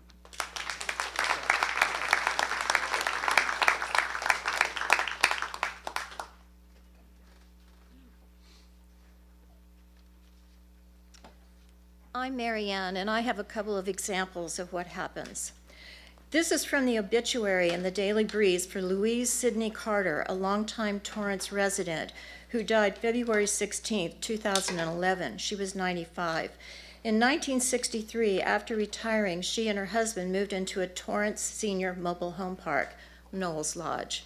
She was widowed in 2003, and after 67 years in Torrance, she and other seniors were forced to move when their park got bought by the new owner, who kept raising the rent, which was eventually more than their Social Security income. She was forced to abandon her home. Besides Louise Sidney Carter, there was another woman at Court and Scott's Knowles Lodge Park. It was midsummer, and we saw her wandering and looking lost. She was wearing a bright yellow pantsuit. You couldn't miss her. After about 3 days, I asked who she was and what was the deal. I was told she couldn't pay her rent on Social Security and then walked to the office and handed them her key. She left everything in her mobile home as well as the mobile home itself. On the 4th day, her son came and got her. However, he was also homeless and had no money. We don't know what happened to them. You know, if more than 80% of the senior population at Knowles Lodge has been wiped out by greedy park owners, Court and Scott. Punishing rent increases have eradicated almost a whole community of seniors, leaving them homeless and penniless. No law protected this group. No one responded to help them. And now, with only a handful of senior citizens left, total obliteration of their homes is almost guaranteed.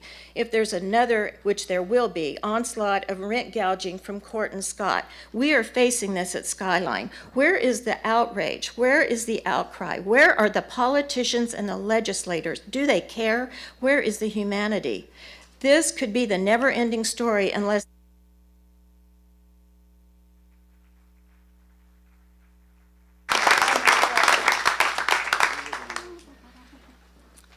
I'm Ula. I'm speaking this evening on behalf of Skyline and the other mobile home parks in Torrance.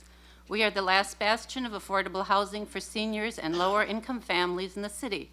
We need your help to protect us from the predatory real estate investors that have started taking over mobile home parks all across the nation, many of which don't even live in the U.S. You strongly suggested that Saunders Group, who now owns Skyline, finally meet with us. I went to that meeting, and I had a front row seat. They made their presentation with a bit of smoke and mirrors on the numbers. Then Mr. Saunders himself got up to talk. He told us he was in his 70s and a senior, just like us. Well, just like us, he's not living off his Social Security check, but rather his multi-millions. He claims to be losing $100,000 a month. When asked outright, he admitted to owning 10 mobile home parks, so he knows what the expenses are to run a park, and he still bought Skyline.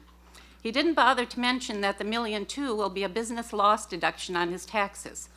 When asked about a rent increase, he said, January 1st. When asked how much of the increase, he finally mumbled, about the same as this year. In other words, another $200 increase. Then, according to his proposal, which he won't implement until after the increase next year, we would have to sign a 5-year lease at 5% and CPI capping at 10, or face larger increases. With his proposal, my rent would almost double to $2,600 a month at the 5-year mark. Social Security is not going to double in 5 years. He thinks Social Security will go up 10% next year, and he should give all of it. Never mind that Medicare deductions will jump. Food prices, gas, insurance, taxes, vet bills, etc. have all increased. They also have to come out of that check. What little savings we have for emergency repair problems on our homes and our cars will be sucked dry immediately. Seniors that are still working and couples with 2 Social Security checks can probably last a few years, but we singles who make up at least 30%. Thank you.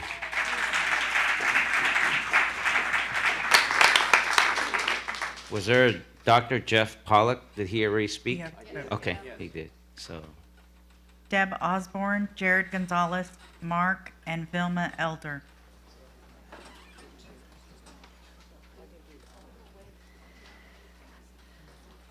First, a comment on the meeting between the residents of Skyline and John Saunders on August 29th. For those of you that were there, you probably heard some cheering that took place from our homeowners. We want to clarify what that cheering was all about. And talking to the homeowners, it became clear that many of them did not understand the compounding nature of the rent increases as proposed by Saunders. One homeowner indicated he thought that the rents would gradually increase to 10% a year over the 7-year lifespan of the lease. Another homeowner indicated she didn't understand the compounding effect. These misunderstandings were addressed at a recent town hall meeting that we had, and there was no cheering. In fact, it became very quiet as the reality of what we are facing sank in. Secondly, on a comment of the city RSO proposal, having the city council work with us in bringing operational oversight to the park as stated in the RSO and making the landowners accountable for their decisions is the best aspect of this document. The main concern of all the homeowners, as you might expect, is that the city RSO proposal is giving us the same numbers as the Saunders proposal. We understand this might represent a compromise between the landowners and the homeowners, but it's simply not sustainable for the majority of the homeowners. Again, remember, we are in a senior park. And lastly, we understand that the city of Torrance is concerned with the increasing and critical issue of homelessness. It's come to our attention that the city wants to create a safe corridor of affordable housing. The city will be studying the possibility of converting empty, vacated commercial and residential spaces into dormitory-style housing and/or single or family units. But be reminded that the city of Torrance already has an existing safe corridor of affordable housing. It has 10 mobile home parks. You already have it, and you could start with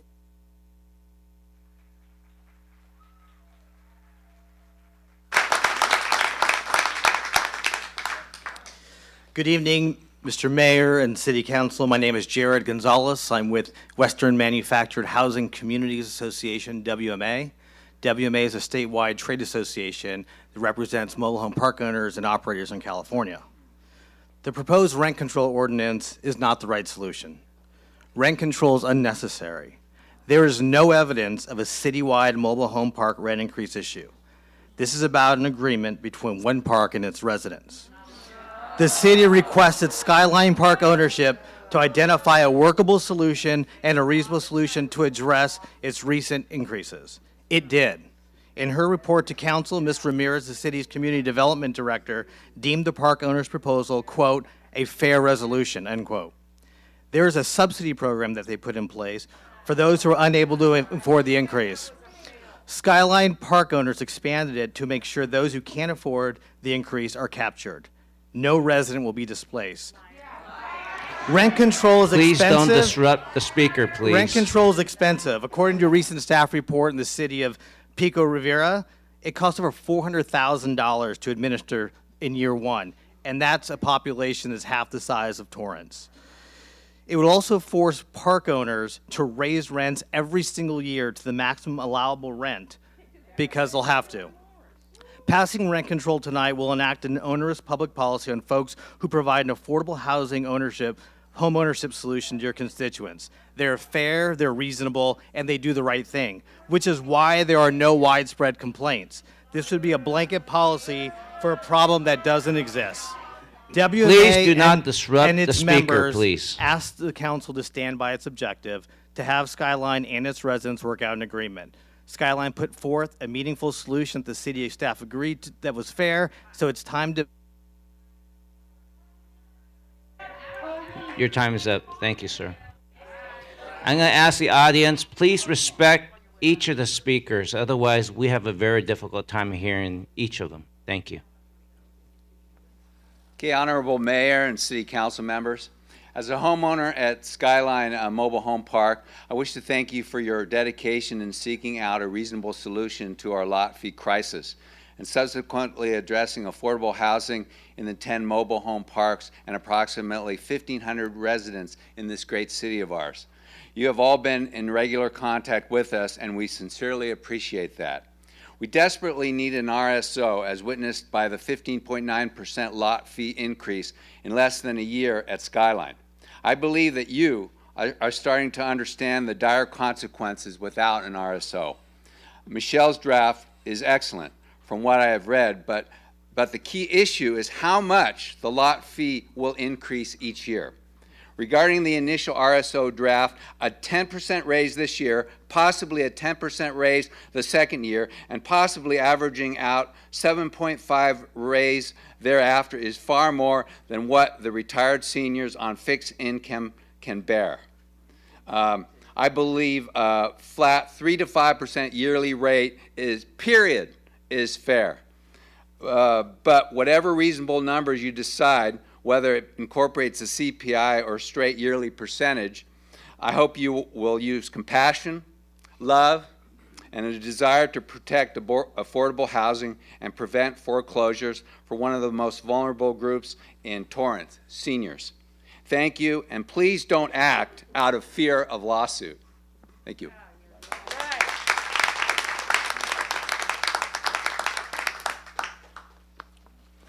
Good evening to all of you wonderful people, Mr. Mayor, and all the councils.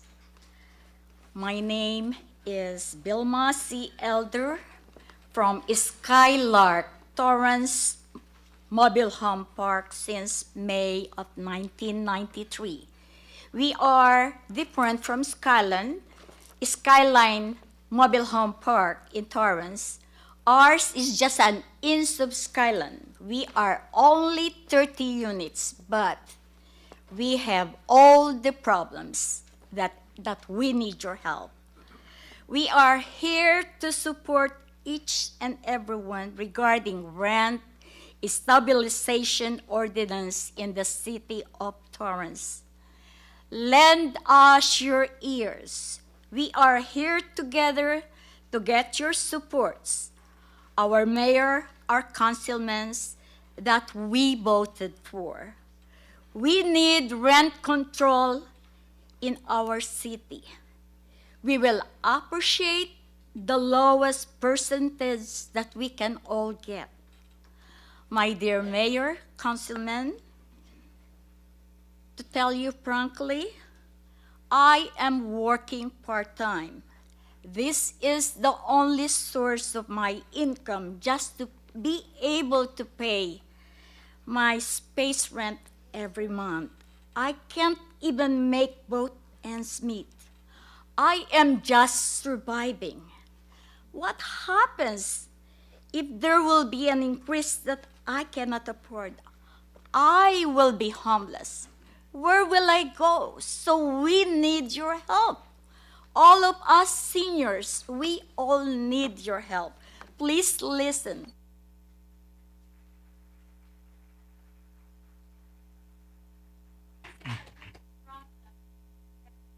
Sorry, ma'am, your time is up.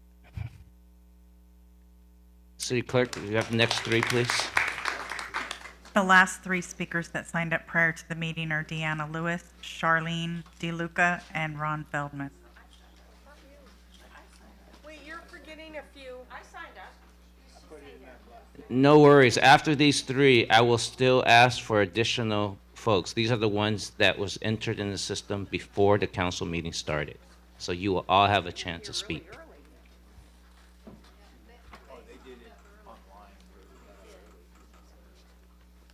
I believe is Deanna Lewis is the one that should be speaking now.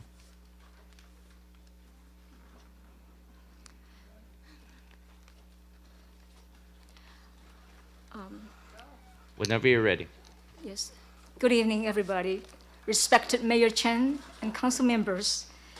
My name is Deanna Lewis. My husband was a veteran who passed away 3 years ago. He almost became homeless before we got married. After we bought a mobile home in 2010 in Torrance, a small mobile home park, we thought we might be settled for good. Our sense of security vanished immediately once we found our mobile home park owners can increase the rent however they wish. There is no law to protect mobile home owners from excessive rent increases. Right now, my difficulty, my predicament is that the park manager seems to be very interested in my unit. About 3 weeks ago, a new pavement was done to the driveway. After that, while all my neighbors got their legitimate parking space marked, the manager refused to mark my parking space. He did not give me a good reason for doing that. He probably thinks that's a good time to bully a widow who lives on a fixed income. The next thing I knew was I received my electric bill, which was included in the September monthly bill for space rent. It says $250, 10 times more than my regular usage. I can foresee the next step. He will urge the park owner whom he befriends to increase my rent so rocket high, I'll be forced to abandon my mobile home. I'm only one step away from being homeless. Moreover, even if I survive this incident, I may not escape the next threat. The park owner is getting very old. There will be a change of ownership anytime. Therefore, the passing of a mobile home rent stabilization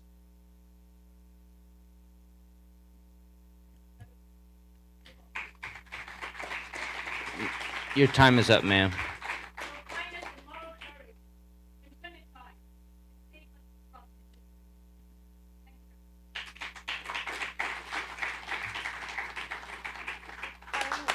Charlene DeLuca.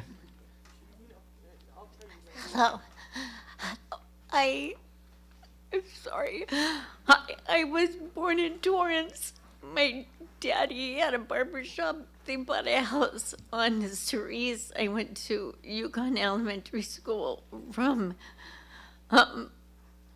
kindergarten to 8th grade, and then I went to North High School, and I've lived here my whole life, and I fought really hard to live here, and I opened my own nail salon before it was even a thing on Rolling Hills Road in Crenshaw. And then I bought a house up on Lofty View, and I could look at our Skyline Park, and I thought, when I retire, I'm gonna move there. And I loved it there. And when my husband, when we were gonna move, I said, I have exactly the place where we're gonna go. And I just want to say I love Torrance. I've been here my whole life. I don't know where else to go. That's all I have to say. I guess I have 41 minutes left, but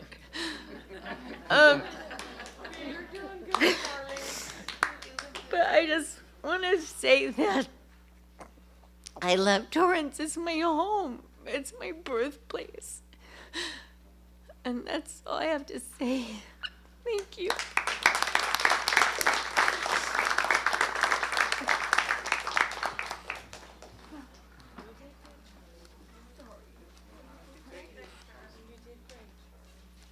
Thank you. Yes, Ron Feldman. I think the City Council is well aware of what's going on with mobile home parks across the country, that they are being bought out by predatory landlords who are then raising rents substantially to force a lot of homeowners to abandon their property completely for almost nothing, as the rents for anyone new coming in are so high they discourage new buyers. This exact scenario is playing out right now in Torrance, California. New owners, John Sanders and Company, bought the park about a year ago and immediately raised rents, effectively 15.9% increase. After the residents of Skyline banded together to present their plea to the Torrance City Council for some kind of rent stabilization ordinance, we finally got a response from Mr. Saunders, who had refused to meet with us previously, even though numerous residents tried. Mr. Saunders then came back to the residents with his version of an RSO that tied rent increases to 5% plus CPI for 7 years, but not more than 10%. And then all deals are off the table and he could do as he pleases. Can you imagine the hardship a 10% increase will have on fixed income seniors? Even taking a 10 to 20 year CPI average of 2.5%, a 7.5% increase is just too much. Numerous residents are now living here in fear of what will happen next. Homelessness and affordable housing are both serious problems, not just here, but across the whole country. We have affordable housing for almost 600 seniors that doesn't need to be changed to something that causes homelessness. One last thing, look up John Sanders and mobile homes. I don't understand why the City Council can't see what this man is about. Thank you.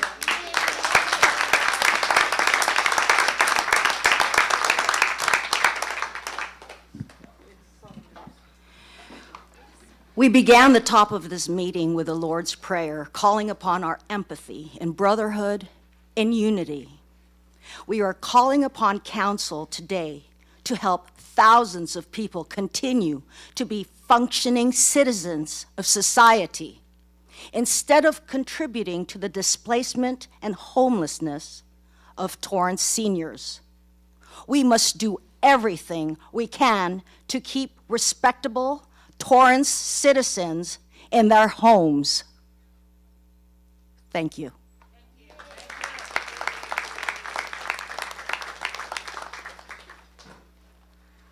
Torrance did open the Little House Village, which is awesome, yet only 40 buildings is not quite enough if we don't get a 3% RSO. Look at the people behind you right now who have homes, yet greedy investors are using mobile homes as cash cows and raising rents so high in Torrance that people will be priced out of their homes if we don't get this RSO. We need to stop putting profit over people. We are in a, if you are voting down the RSO, make sure you have a bed for each and every one of us, because we will need one very soon, as we will be priced out of our homes and homeless. So you might want to start putting up a little bit more buildings as soon as possible, because we're going to be homeless, all of us.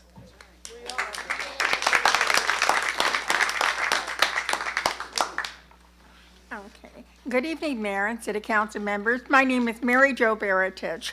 I'm the local Vice President for the Golden State Manufacturers Homeowners League, which is a statewide organization and advocacy that we get bills passed every year in the state legislature to protect mobile home people. And we also help to advocate and help cities and counties to pass their rent stabilization ordinances. In reading the proposed RSO, it appears that the major points have been covered and is consistent with many of the RSOs in the state. The only questionable provision is the annual rent adjustment proposed in the RSO of 5% of the previous rent plus the percentage increase in CPI with a maximum of 10%. This proposed increase is beyond the affordability of the vulnerable homeowners and will cause many to be homeless within a couple of years. This city council should definitely not allow this to happen. You don't need more homeless people. The figure, it is advised to change the proposed RSO to set the annual increase at 75% of increase at CPI or 4%, whichever is lower. This is a fair compromise amount to stand in the RSO. For your information, 75% of the percentage increase in the consumer price index of CPI is the most commonly used adjustment percentage and is found in 26 of the 59 local jurisdictions, which use a percentage multiplier to annual rent increases.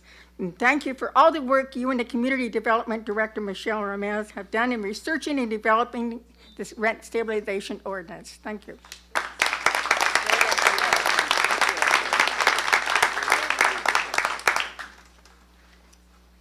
Good evening, Mayor and council members. My name is Jennifer Lamarque. I'm Supervisor Hans, Field Deputy for Torrance. The supervisor submitted a letter that you all have received, and I just wanted to make a few more quick points.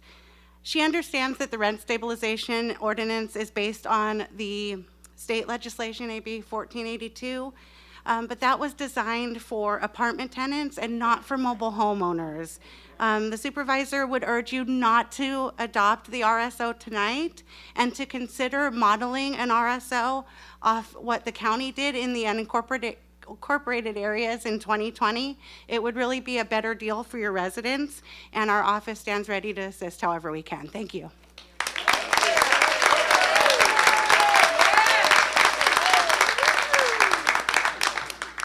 My name is Sean Steele. I just had eye surgery a few blocks from here, so I get to wear these glasses. Sorry to torment you folks. Boy, California, I love democracy, but what a mess, what deterioration. Getting advice from the county about how to live in one of the counties that's more people are fleeing it, more crime, more homelessness, and it's not getting any better. It's precisely policies This is called price control, rent control. Most mainstream economists, left and right, center, except for some extreme Marxists, really understand the consequences when you start putting price caps on everything, and then you create, well, among other things, less housing. And that exacerbates the problem. Less maintenance, a lot fewer improvements. And then for bad tenants, you can't remove them because it's too expensive. And so that deteriorates the community in that sense as well. And then surrounding communities have lower property values, then the city gets less income. It's an irrational process that will deteriorate Torrance as a whole. Torrance is a bright light in Los Angeles County. Los Angeles County is not a bright light. It's a disaster. Nobody wants to go downtown. Nobody wants to see the streets one after another with the ongoing carnage and the drug addiction. And the county puts billions on it and nothing gets improved. Right, rent control simply doesn't work. It's an economic reality. It just doesn't work. It creates shortages. It's actually unfair to the poorest. It's unfair to the next generation because there's less housing. And finally, it's good for a few people, but it's like fentanyl. It's a great high for a very short period of time, but the consequences are deadly. We saw what happened. We saw what happened with Torrance. We lost Toyota just a few years ago because of inadequate housing, because nobody wants to build anymore. It's because of rent control. Thank you.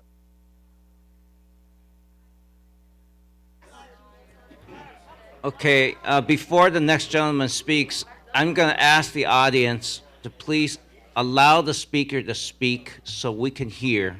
Let's please respect all speakers. Thank you. Good evening, Mr. Mayor and Council. First of all, we appreciate all the effort that you have all put into this and the city staff as well. As you know, concurrent with your feedback during the August 9th meeting, we arranged a community meeting at the Torrance Library. During that meeting, we communicated our situation as well as our outlook for the property. We also worked hard to hear and address the concerns and comments raised by the residents. In an effort to find a solution to the issues, we made a proposal to the residents that we believe remedied some of their concerns and was aligned with the comments that have been previously made by this council. In lieu of rent control, we would propose the following. The 2022 increase for all residents in the park will adhere to 1482, which is 5% plus CPI, cap of 10. We'll also offer any resident who would like to sign the ability to sign a long-term lease that will sunset at the end of 1482. The increases in that lease will also be modeled after 1482. We'll also promise to continue our subsidy program. We'll increase the net worth requirements to our subsidy program, as well as take a series of steps to ensure all residents understand the subsidy program and have everything they need to apply. This isn't a great proposal for us either. This extends our losses for an additional 3 to 5 years. But we think an RSO is a huge mistake. As previously stated, this offers in lieu of rent control. We will happily provide the city staff any updates they require along the way so they can ensure that we are adhering to our end of the deal. All we would ask in return is that we end these talks of rent control. On a final note, if you vote for rent control, you're opening a can of worms, potentially costing the city money. Please.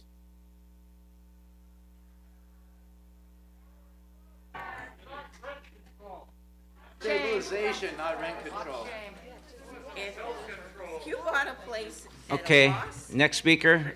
Once again, I'm going to remind you all, please do not disrupt the speakers, whether you agree with the speaker or disagree. Let the speaker speak in peace. Thank you. All right, my name's Ray Redia. So I'm here today asking for your help, you the city council representatives. Just like when you ask us for our votes and tell us how you're going to make our city better, and you needed our votes. So most of us here were born and raised here in Torrance and have been paying taxes here in the city probably our whole lives. Has Mr. Saunders been paying taxes here? Who knows? So now Mr. Saunders has us paying his property taxes here in Torrance, as well as our own taxes. We're here today, we here today, along with our parents, help shape Torrance to be the great city it is today by electing men or women to get it. Damn, I can't even read. To get it right for the people most of the time. And most of the time we did elect the proper person.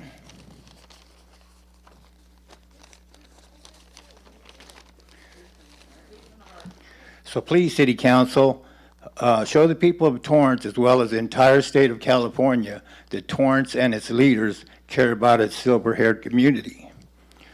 And do something out of the box, and great, a decent RSO or something we can live life with.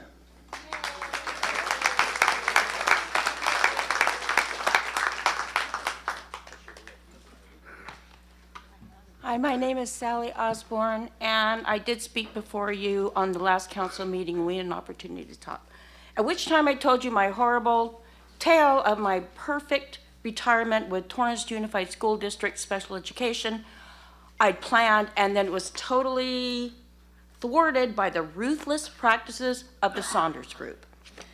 Many of us here, you might not know who we are, but we are people with all kinds of integrity, and we've contributed to the city. We are doctors, nurses, teachers, carpet cleaners, flight attendants, cafeteria workers, longshoremen, war vets, carpenters, pet rescuers.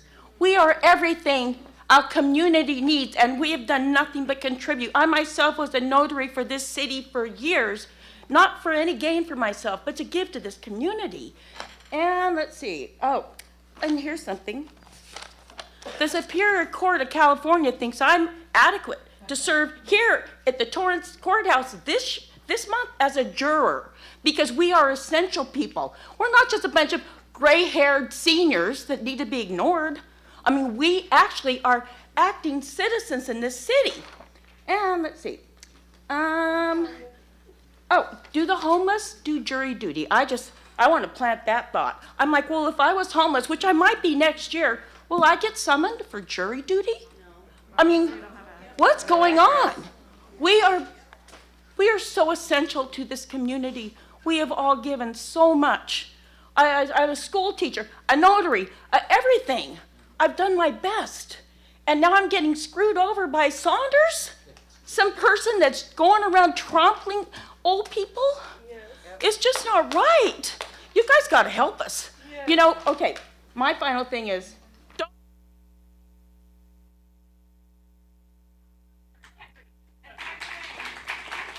Your time is up, ma'am.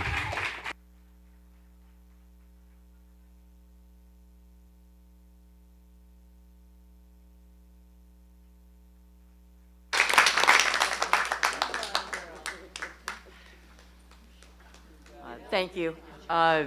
What I'm hearing is the 5% with a cap of another 5% based on the CPI is really too high. It seems also it's based on the 1482, which does not apply to mobile homeowners. And I just want to reiterate that. These people pay taxes. These people have to pay the maintenance and repairs on their homes.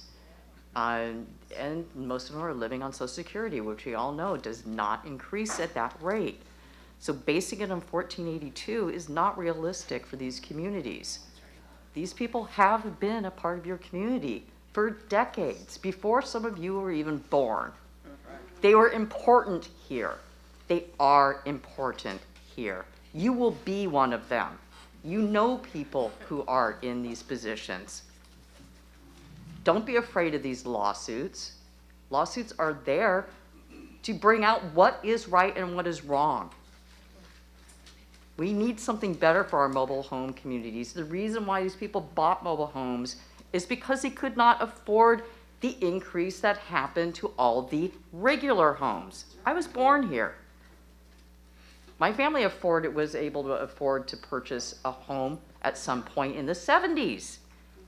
They would not be able to purchase a home now. in the millions of dollars, but yet these people all were able to stay in the communities that they served and grew up in by being at a mobile home park, and they budgeted so. They budgeted, this is gonna be my final home. But now that is all in jeopardy because they are living on a fixed income. They did not foresee the selling of a park and the increases that would come their way. So a modest compromise is an RSO that does not go over 5%. Going to 10% is unrealistic.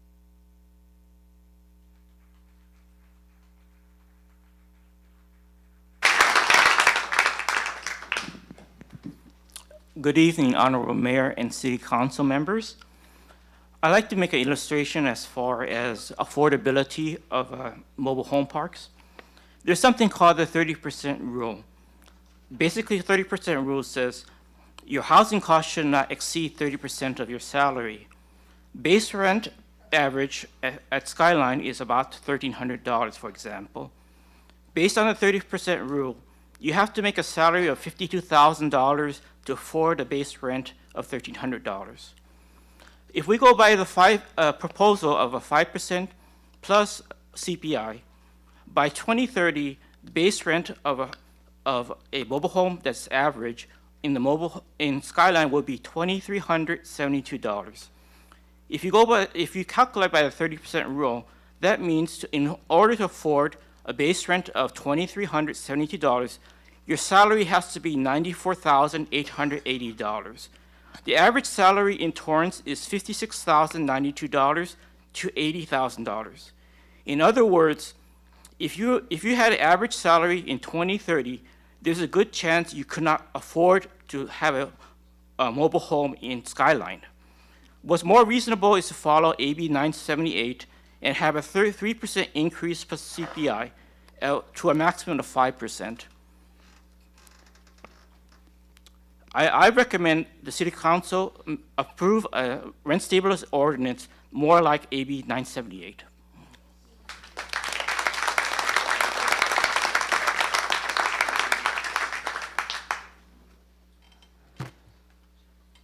Do we have anyone else who wish to speak? Except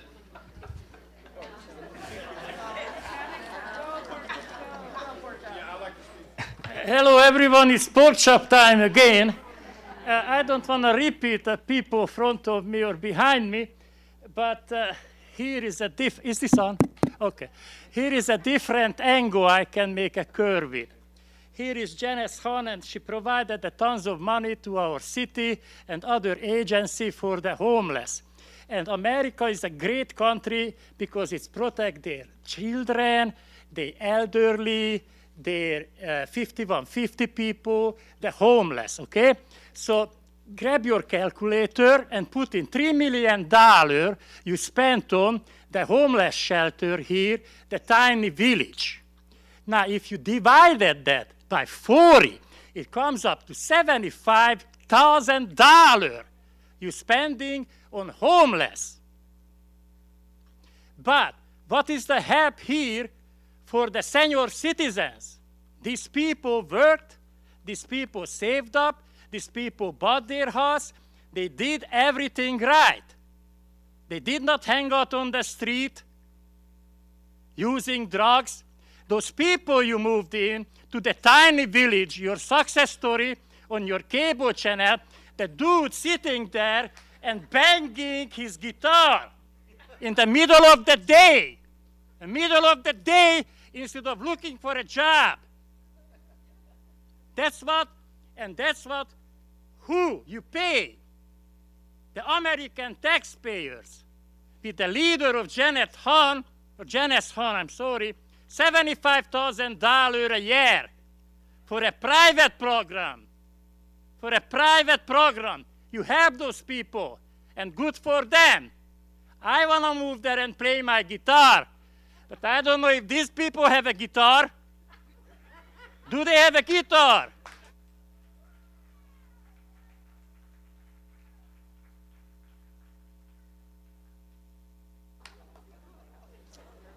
Hello, Mayor, City Council. I'm a little bit in shock today. I'm like these folks here. I'm a new homeowner to Torrance. I bought my mobile home last year, in September, as a matter of fact. Most of my comments I emailed to Michelle Ramirez earlier today, but I was just compelled just to say a few words from what I heard tonight. Excuse me. Again, I'm very shocked. I'm 60 years old. I was planning to retire in a couple of years, and I own my home, and I'm very concerned about what's going to happen in the next couple of years without this RSO. I'm a working man. My wife works full-time. We can afford the rent right now, and we'll do what we have to do, but I think some things really need to be looked at. The biggest part I really don't understand is how these, if I own my home and for whatever reason I can't pay my rent, why should the landlord get my home for free, for pennies on the dollar? That's another subject for another day, but I am, again, I love Torrance. I just moved here. I've been here a year. Like I said, it's something that's obviously complicated. It's a numbers game, but I think we definitely need the RSO. We definitely need, like these folks here, something that is workable. That's all I have to say.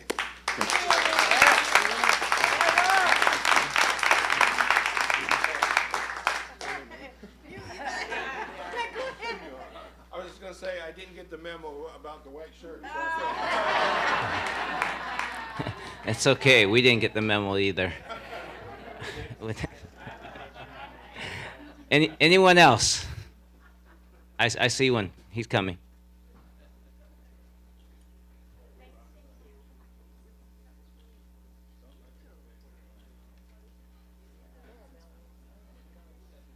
Hi, thanks for the opportunity to speak out of my problem in regards to the mobile homes. I live in the one in Torrance, Golden State Mobile Park, and it's unbelievable the rent that I'm just paying for the space. Right now I'm paying $1,700. I'm paying more for the $1,700 something plus my mortgage. I am a father of 5, and it's amazing how these people keep raising our rent. Like crazy, like 60, 64% every 3 months. So it's really nuts. I really like to please be help.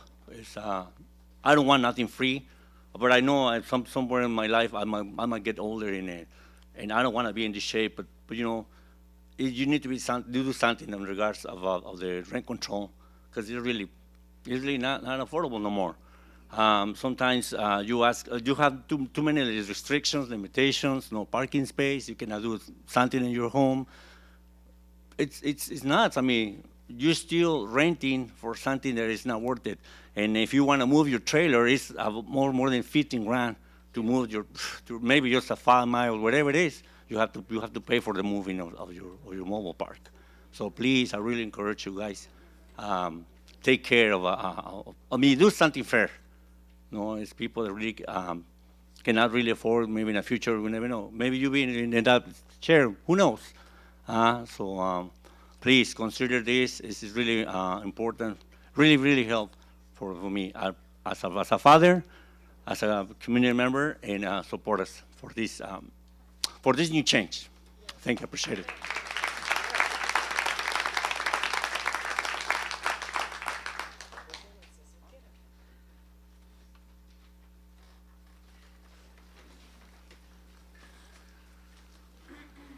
Good evening, Mayor Chen and City Council members. I want you to see what has come here tonight. This is just a partial amount of people that live in Skyline Park.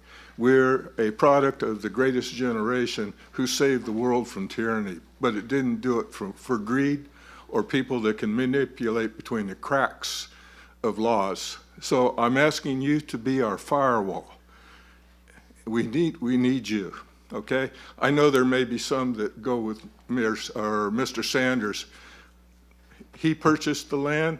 He made a statement that he's going to raise our rents for dirt 5%, and then including the CPI, which today they announced is 8.4%. I don't know if you noticed that. And you can find out all about Mr. Sanders by Google him on the internet. It's simple, okay? He brought his people here tonight, and we didn't use foul language. We made noise, but we didn't use foul language. So I hope you give us a chance to keep living in our homes, okay? Yes. So that's it.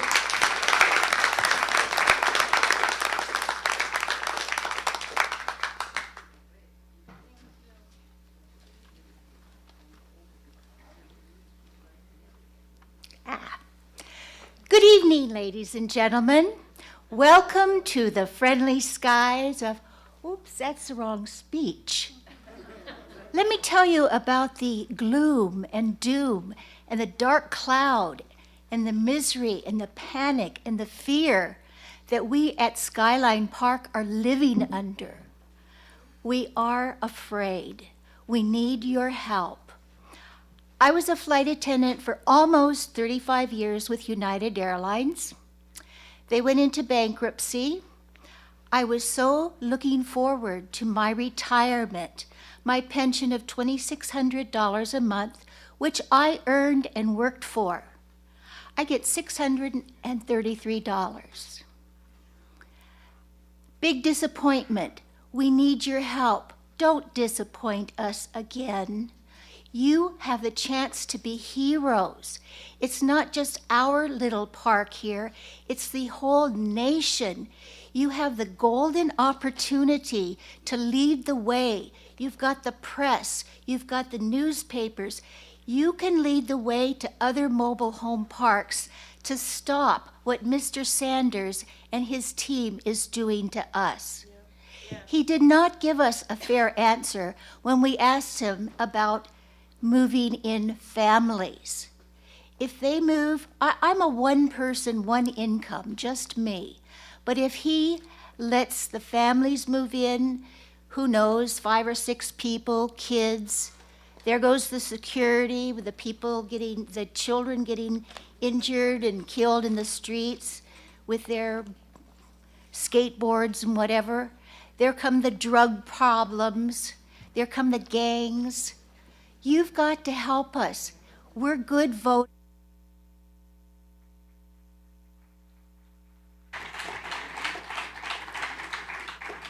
Thank you. Do we have anyone else who has not spoken yet?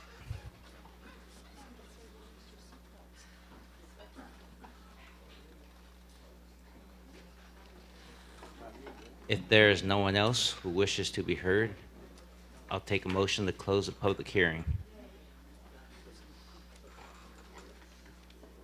All motion to close the public hearing. Second. Start voting, please. Your Honor, that motion carried unanimously. Thank you. Thank you for everyone who participated. Help us, please help us. Just do the right thing. You know what it is. Does the council wish to take action?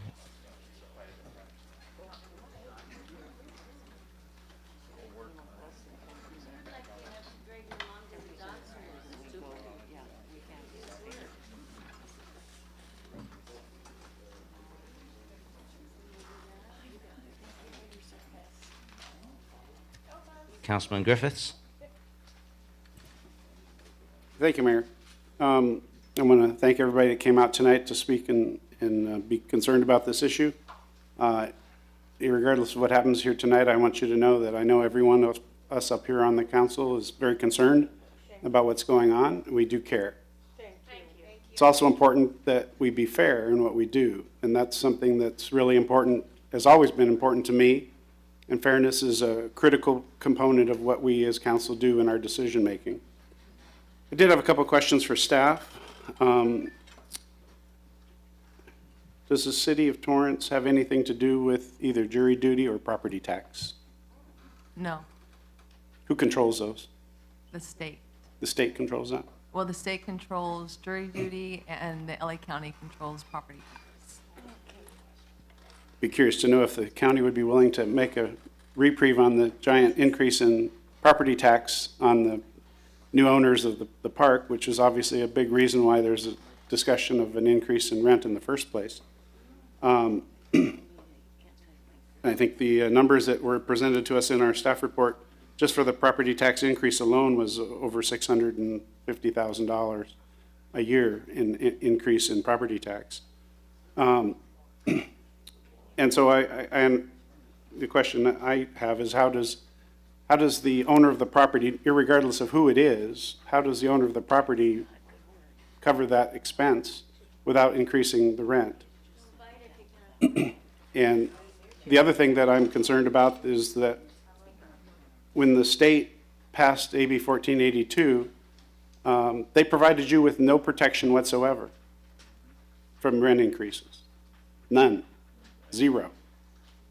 And I'm really puzzled why the state chose to ignore mobile home residents when they decided to put rent limitations on other renters. It was not in the media, that's why. Well, and so my question is, and I'm sorry, we can't really discuss this with the public, and I appreciate your comment, but this is our turn. So I do implore that the state really be the one that should be taking action in this, and not so much us, because every city's different. There's only, according to the chart that we have in our package, there's only 12 other communities in the whole of LA County that have even implemented any type of a rent stabilization for mobile home users. So I'm really torn as to how to properly be fair. I mean, my emotions go out to those on fixed incomes that have a hard time paying the rent. But at the same time, I also feel that the property owners, regardless of who it is, has the right to make a reasonable return. And I don't know how to define that.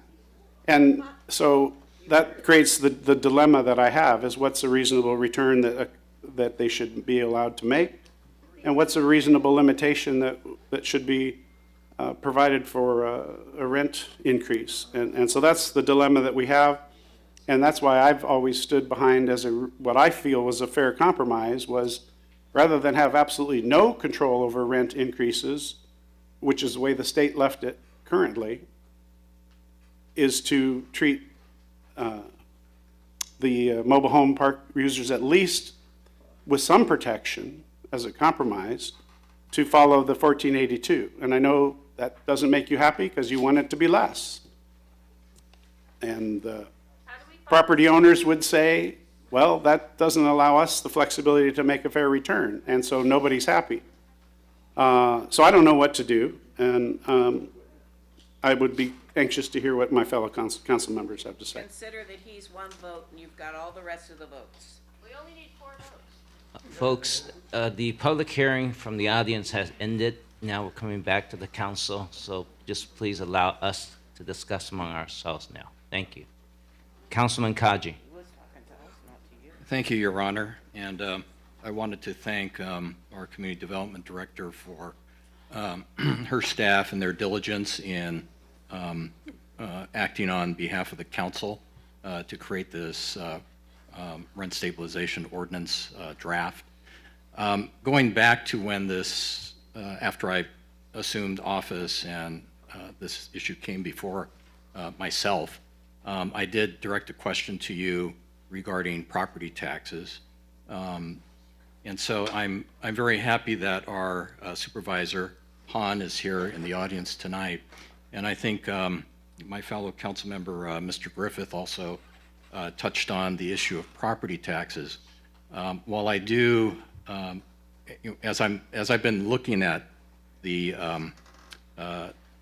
and struggling along with my fellow council members as to what might be a reasonable solution. At that meeting, I did ask the question about the county's property tax assessment board.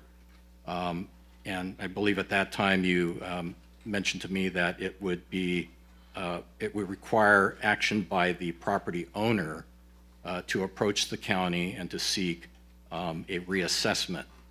But let me go before you respond.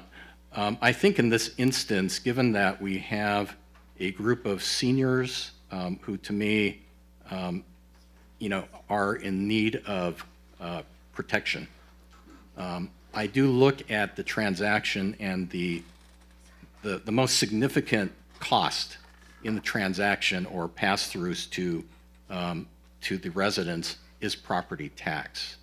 And I think if all of you have looked at, how this is, what happens as a result of Proposition 13, when a property sells, suddenly the property taxes spike up, tied to the acquisition price.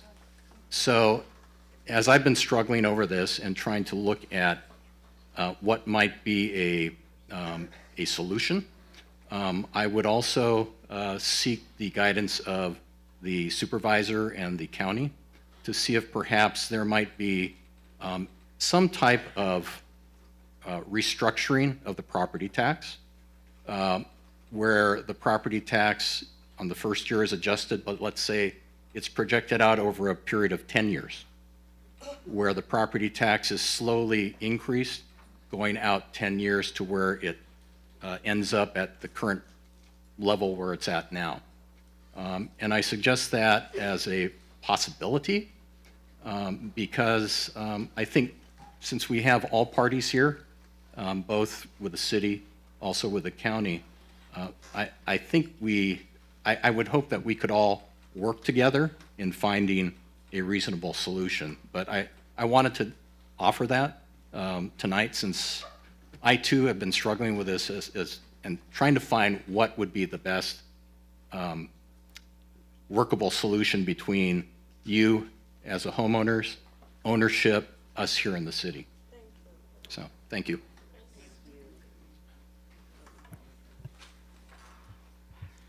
Thank you, Councilman Kaji. Councilman Sheikh. Thank you, Mayor.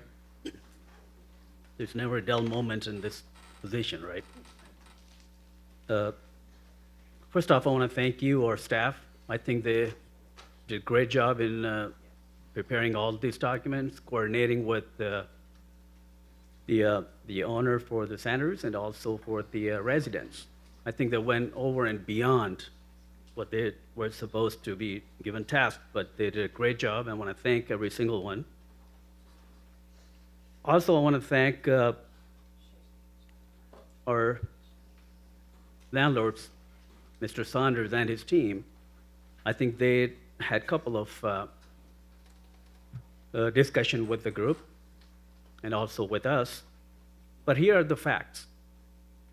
The Skyline Mobile Park is a majority residents, they are on fixed income. They're on Social Security. Most of them are senior citizens.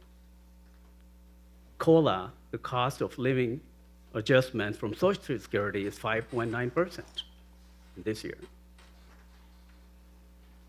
And the CPI today was 8%. Put into equation, if we go with 1482, their COLA 5.9%, and we go with 1482, there's still a gap of 4%. How can they meet that gap? Then in addition to that, the facts are, they are paying property tax as well. In addition to that, any repair, they are responsible for that. There are a lot more factors, and these are the facts. In addition to that, these folks, they have done their part when they were young. Now you're senior citizens. I don't think you can work at this point. I would not recommend that. You're here in your retirement. It's time for you to enjoy your life. That's why you moved to Skyline Park with the assumption that it will not increase. On the flip side, Mr. Saunders bought this property with the intention of making money, and he has not made money. According to the facts and the figures, he is, can I please, I don't want to change my train of thought, but if you please give me a chance, I appreciate that. So please give me a chance. And my colleague has mentioned a couple times that the property tax is possibly a solution. And I believe Mr. Saunders did mention that he will appeal that. And if he appealed that, any discount or anything that gets, he will transfer it to the Skyline Park. So there is no perfect solution, but there is compromise. You need to compromise, and same with Mr. Saunders. I think Mr. Saunders has done a good job in talking to you, and same with you folks. You have let everyone know where you stand. It's again, these are facts. City staff prepared this RSO to mimic 1482, and then we also have 978. So I would propose to have something in between, not to have 1482, because that's going to go up all the way to the 10%. And your cost of living adjustment is not going to give you that opportunity to make those payments.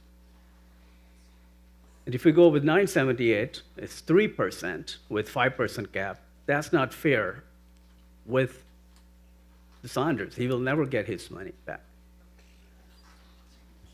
So what I'm proposing that we need to have our own rental stabilization ordinance with the little change. We may not follow what others have because I don't think that's going to help you guys. Maybe 4% plus CPI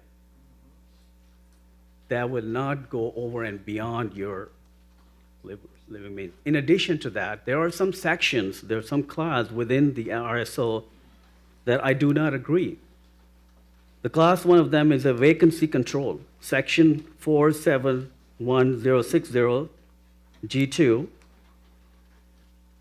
This should not be vacancy control. If somebody is leaving the property, the new tenant should not be held responsible, or they should not go with the prior people's rent.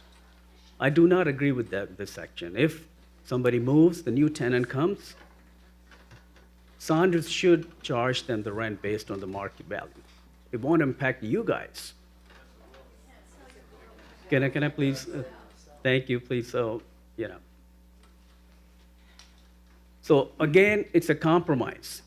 It's a compromise from you and a compromise from Saunders. And I have seen Saunders have shown that he is willing to compromise. He will work with you. And you have let us know where you stand, and I am asking you, you should also compromise to find a middle solution, the one I propose. That may be something to look into that.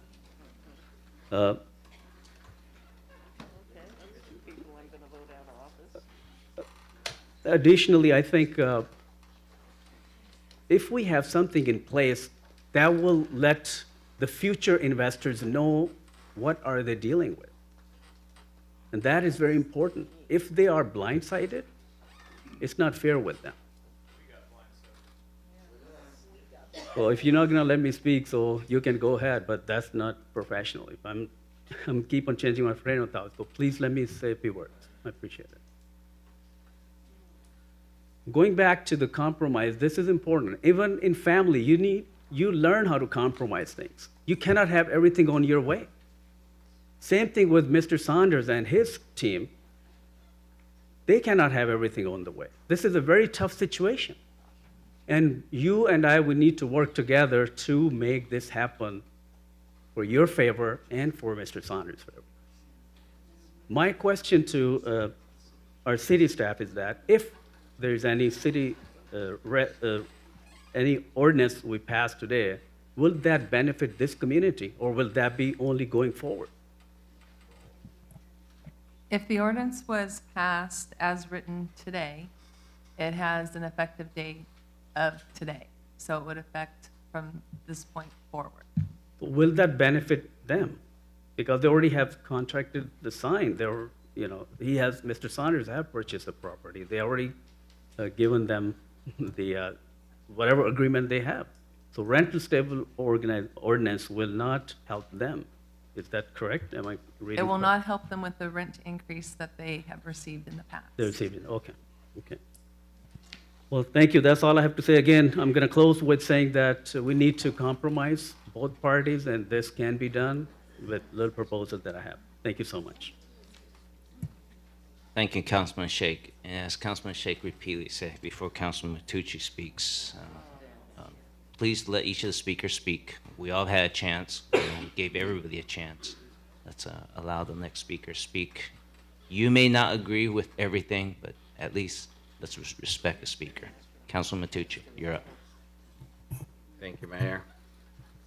Yeah, I just want to thank staff. You guys put a lot of work into this and answered a lot of questions. And of course, you know, when people have to come to government to look for solutions, then you know there's a real problem.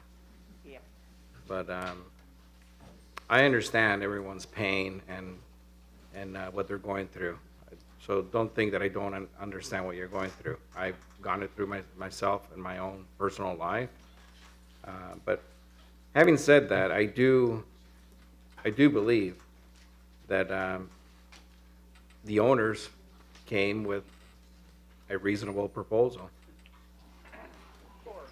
1482 doesn't include mobile home parks for a reason, at least that's what I've read, is because mobile home parks have an asset that's, it's movable, you can move it.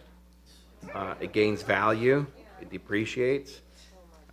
I know you guys might be laughing and nodding your head, but this is the truth. Your property has value. Okay, so that's part of the reason why AB 1482 did not include mobile homes, because it's not a fixed target. Your property, which you pay property taxes on, it's understood, okay, is an asset that is not necessarily attached to the land. It might be attached temporarily, but you can technically wheel it out. You can wheel it out. There's a cost to that, of course. Now, when you live in an apartment building and you're protected by 1482, and that property sells, you're right, you are protected. But you also don't get to take home a check from the seller and say, here's your share, $55,000. You don't get that. Why? Because you're not owner of that piece of asset. So there is a distinct difference between living in an apartment and living in a property that you actually own the mobile unit, but you're renting the land. Now, where were you guys in Washington, D.C., or Sacramento, or even L.A. County, when CPI hits 8.4, when inflation hits 9%, when gasoline hits $6 a gallon? Where were you guys? It goes up everywhere, right? It went up for us as well. So what I'm trying to say is that expenses went up for everyone. And when I see a tax bill of $830,587.20 going to the LA County, the only people here truly making money is LA County. Those are the people you should be talking to.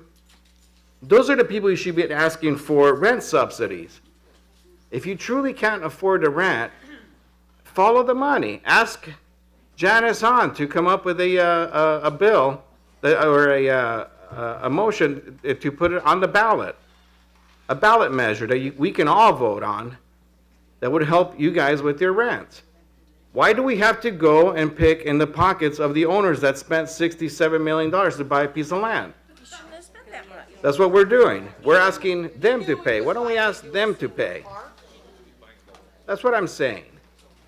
Is that you guys need help. I get it. You guys are on fixed income, but these are not fixed expenses.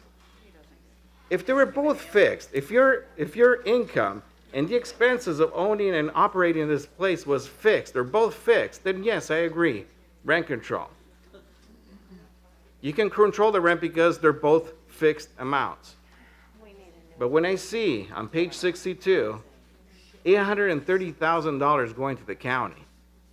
What are you getting in return for the $830,000 that's being paid? Technically, you're paying for it, right? Technically, because it's coming out of your rents. That's who we should ask, LA County, for subsidies.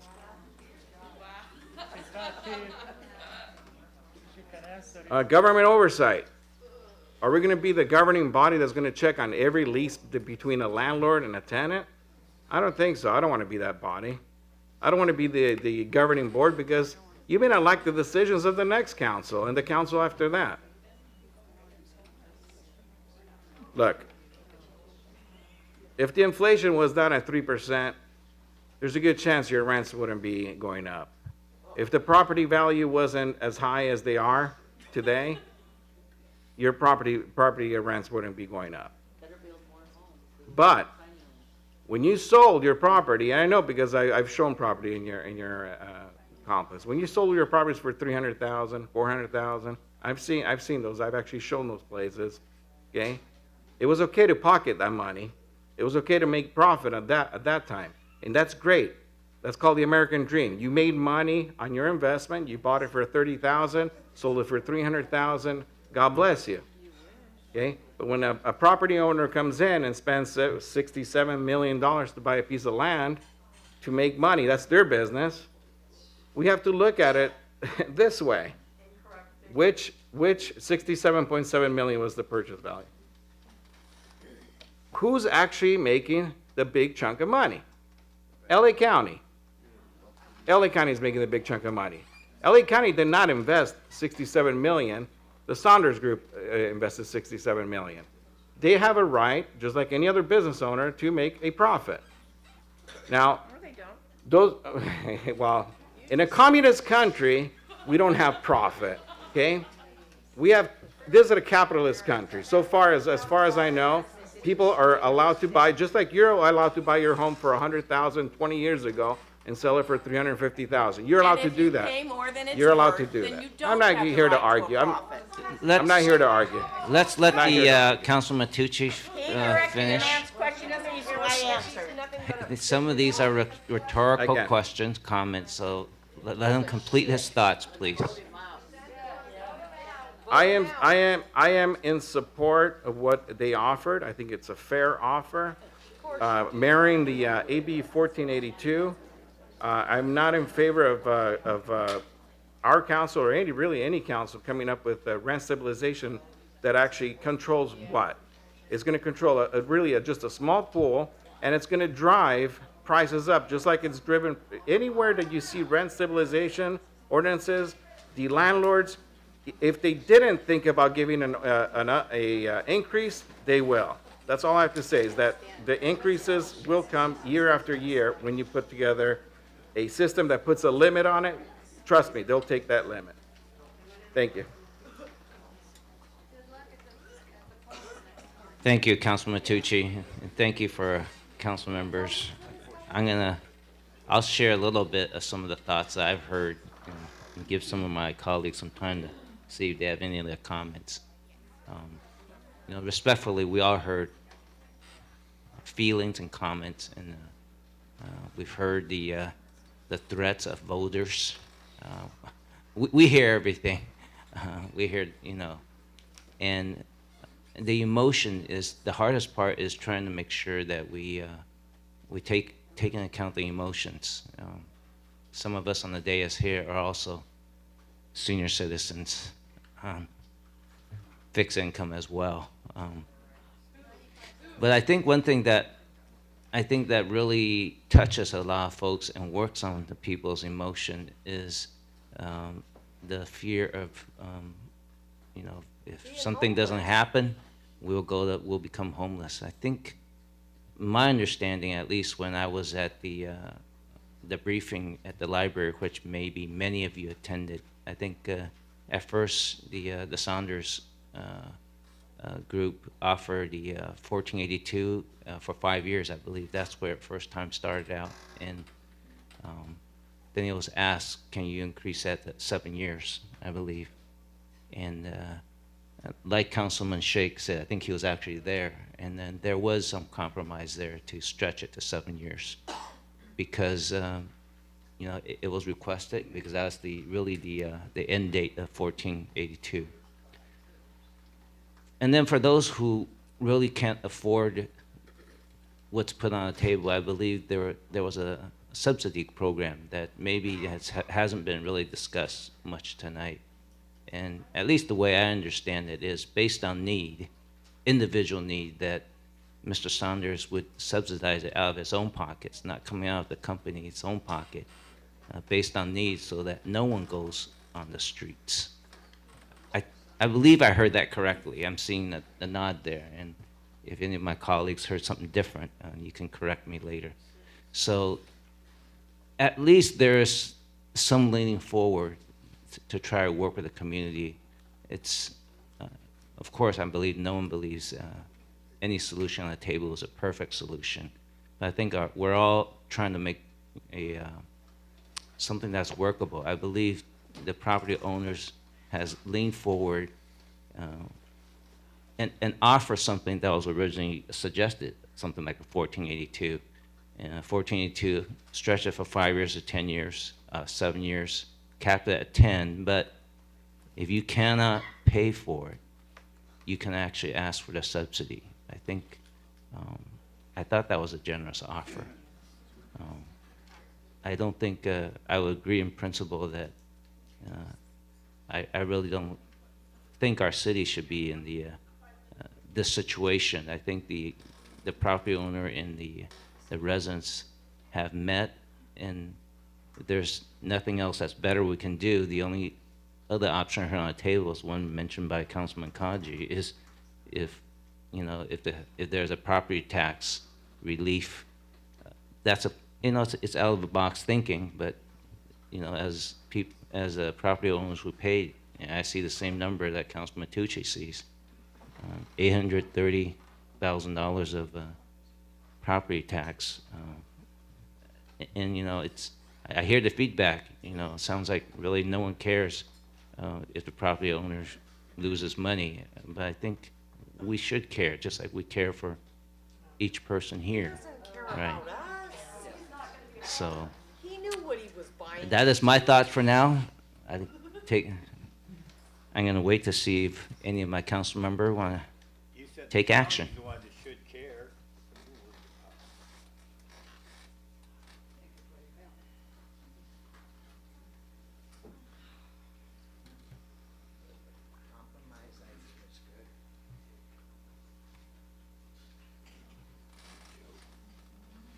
I see you clicked in, Councilman Tucci.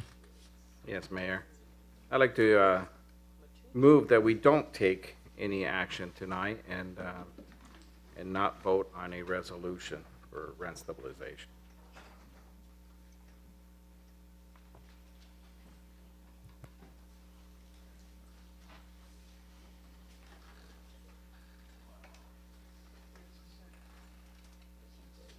I actually have an additional question, just before I second that.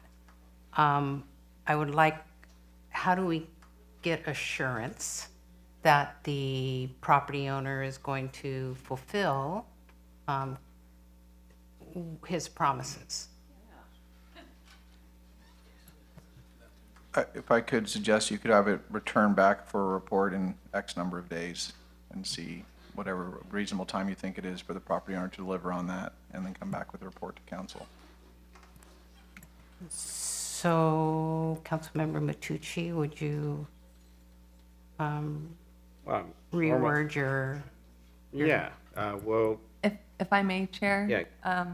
I mean, it's not Chair, I'm so sorry. If I may, Your Honorable Mayor and council members, the property owner did submit the proposal in writing. I believe it's an attachment. Thank you. Page 74. I believe the only thing that might be missing from it, though, is their commitment to be filing for the property tax, but they did put that in an email to me today in writing, committing to that. And unless I'm mistaken, I thought there was also an adjustment, or was that in the email as well, of the net worth of the subsidy program? I could be mistaken. I thought, The net value Okay. of the resident, the ceiling has gone up. right. Okay, I was looking at page 89. Okay. Want to do that 6 months, revisit in 6 months? I don't see that in their proposal. No, That I would be mean, something if we we can can put ask it in- for in writing from them.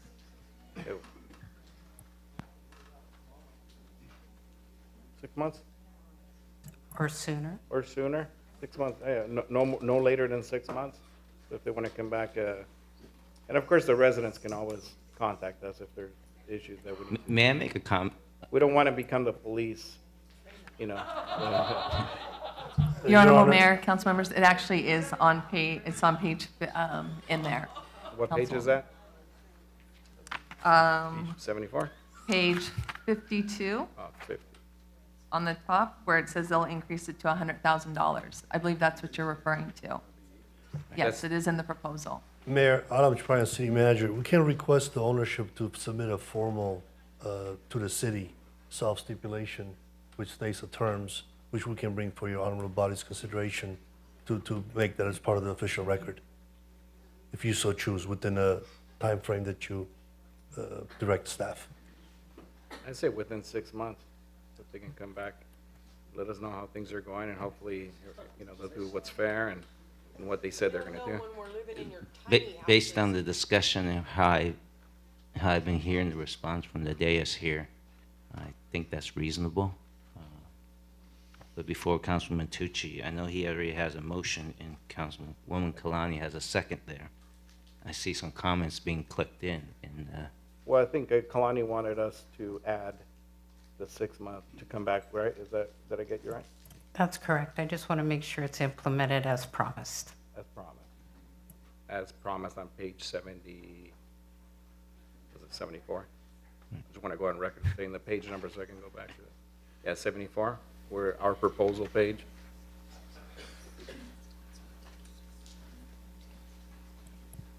Yes, that was the proposal that was given at the community meeting. And then they also submitted a supplemental that shows on page 51 To raise the and threshold to 52. $100,000 in that, okay.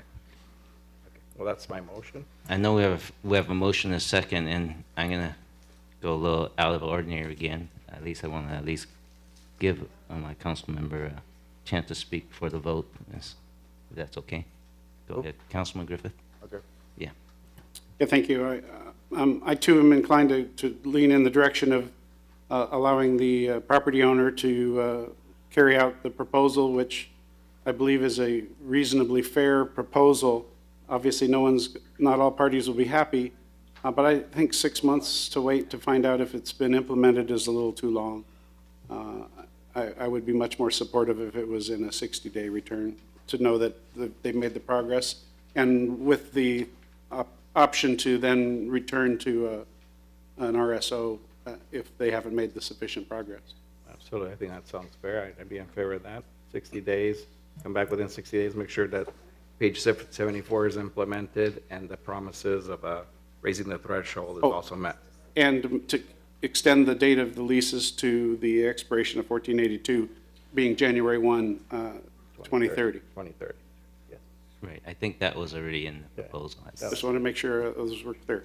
That sounds good to me. Second.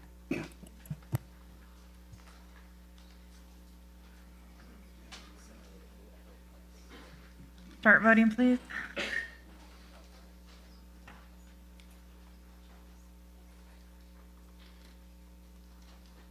Your Honor, that motion carries with Councilmember Lewis abstaining. Thank you. The council is going to now take a 10-minute recess. It's 9:25. We'll resume in 9:35. Thank you.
So that sounds like someone who should be in jail for a great bodily threat or harm. That's a crime.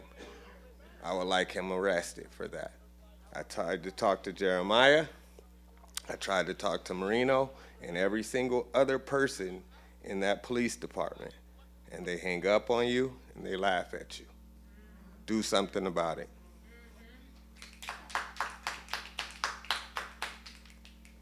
Lowell Hardison.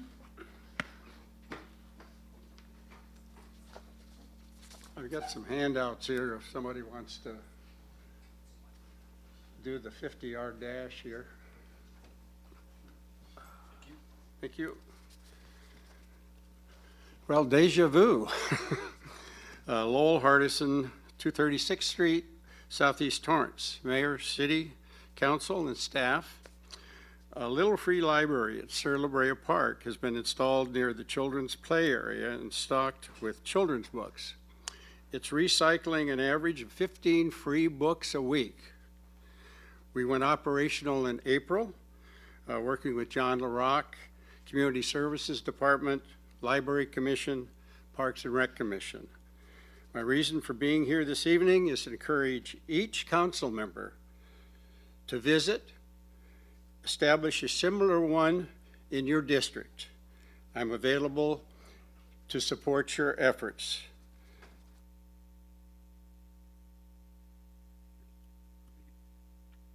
Thank you, sir. David Ortiz.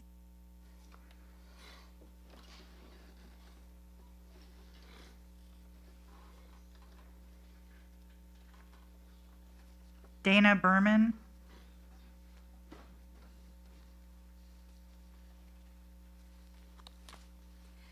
I'm a 43-year homeowner in the city of Torrance, and I'm also a City of Torrance employee through community services at the library. And in speaking with my boss, who is behind me tonight, I learned some new things. However, one of the problems here in the city of Torrance is we are bleeding of employees leaving. Lots of our experienced employees are leaving for other cities because they haven't received a raise or a cost of living in many years. Cost of living right now is already 10% for this year alone. In addition, we have the library open more hours and more days and less employees than we did before. The good news is we have a new city librarian who is helping us through this crisis, but we need your help for additional pay.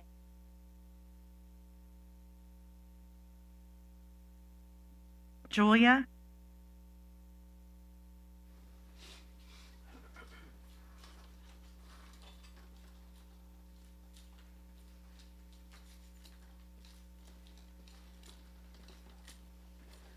I'm coming in solidarity with the mother of Christopher DeAndre Mitchell. You absolutely have a problem with your police department. You absolutely have a problem with your police department.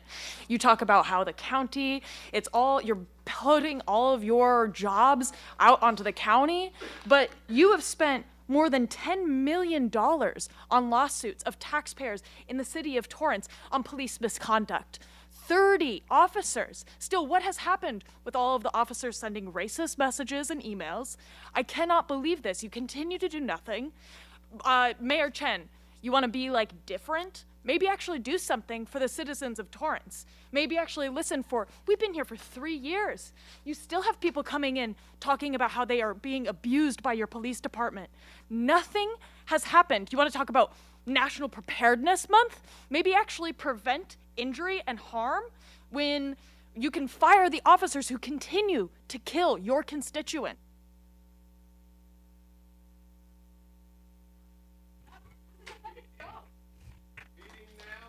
Rosie Javed.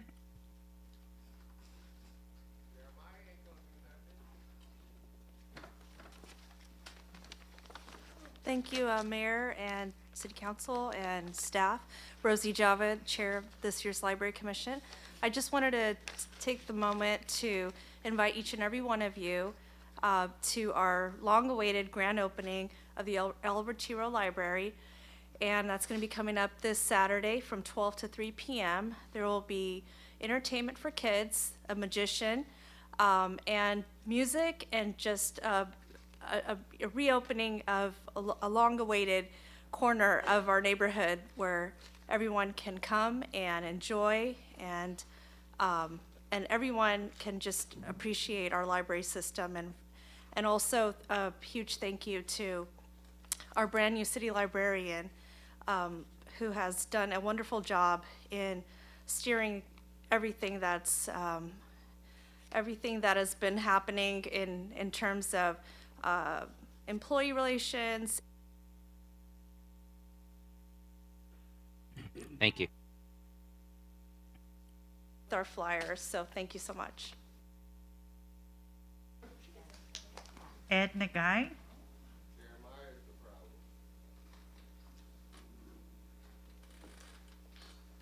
Just go on. Steph.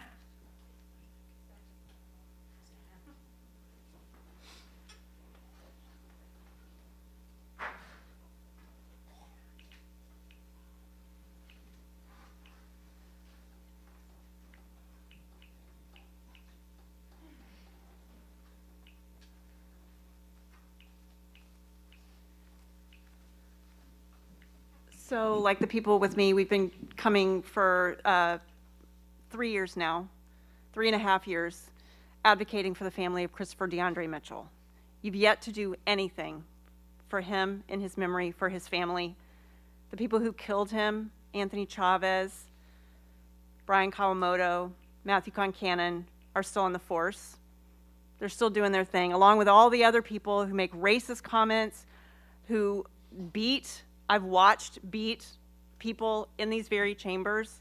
The level of aggression is obscene, and you've done nothing. And here it is, it's still happening. You don't give any response. You just sit there. It's so sad, it's so wrong.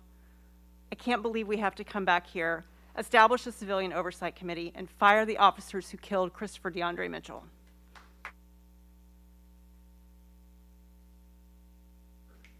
Marianne.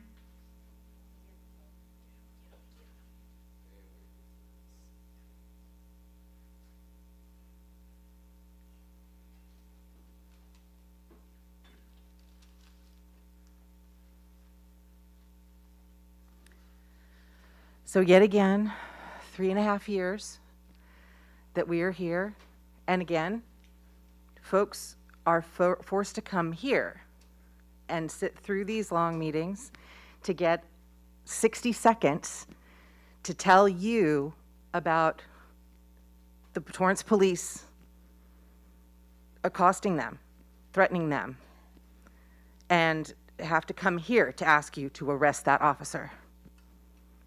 And you still won't establish a civilian oversight commission so that people have a proper place to go, so that these things get addressed.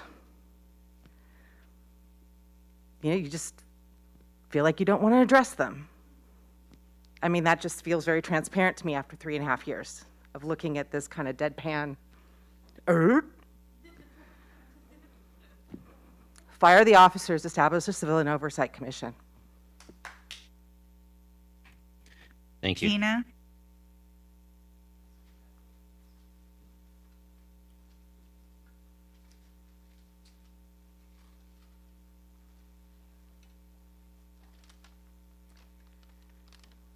So Black Lives Matter has been in this space for years, demanding justice for Christopher DeAndre Mitchell. This is not the appropriate forum for these demands. Torrance very clearly has a racist policing problem. Every time we turn around, you're back in the news with more racist actions. You must establish a civilian oversight commission, and you must fire the officers who murdered Christopher DeAndre Mitchell. People of Torrance, Black Lives Matter is not just a sign you put in your yard, though sadly you don't even have a modicum of those in this town. Black Lives Matter is the demand for an end to the police killings and tyranny that the city of Torrance enacts on Black, brown, and poor people as a part of regular life here. Matucci, if you think seeking the government as a tragedy, you really need to resign.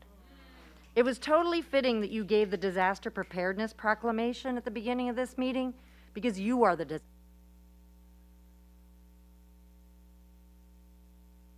Cat?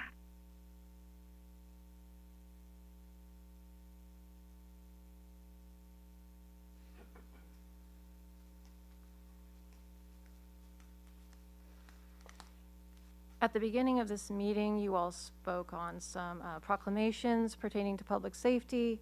One of the most preventable causes of death of children and adult civilians in Torrance is your police department. You have had pushing toward 4 years to address our demands around the murder of Christopher DeAndre Mitchell, to fire Anthony Chavez and Matthew Concannon and Brian Kawamoto for stealing his life. On top of, was it Anthony Lopez, I believe, who was also killed by one of those officers. You've done nothing. You have them in addition to other officers, 30 in total, who are responsible for exchanging racist, queerphobic, anti-Semitic messages with each other over the course of years, and you've done nothing.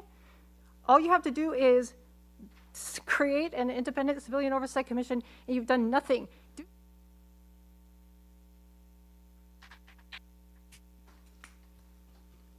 Is that all that signed up? Those are all that signed up prior to the meeting. Okay, do we have any others? Please come up.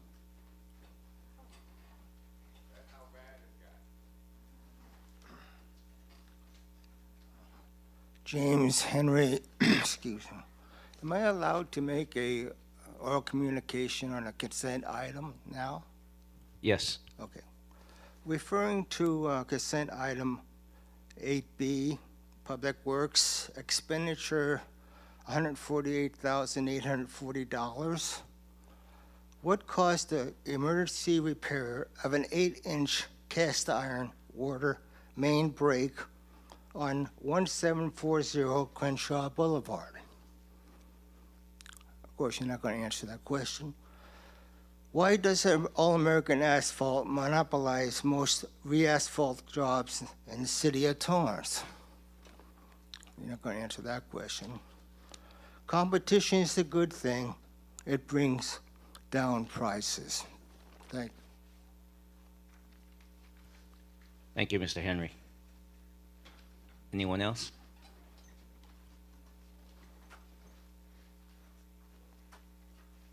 Hi, Sarah here. Yeah, also just joining the others and uplifting the name of Christopher DeAndre Mitchell. You blame the county for COVID restrictions, you blame the state and use them as an excuse not to have your own oversight commission. Now you're blaming the county for property taxes. It seems like there's just a lot of pushing around things that you could be doing to help. County actually spends all those taxpayer dollars, Matucci, on keeping and serving homeless people because you aren't helping keep people in their homes. So another thing too is that taxpayers are spending millions of dollars here in Torrance, and that money just goes to $10 million in police lawsuits that you could also be avoiding by creating an independent oversight civilian commission. There are still those 30 officers that were texting about putting little black children in coffins and sending pictures about it. They haven't done anything yet, and I assume that you just want to.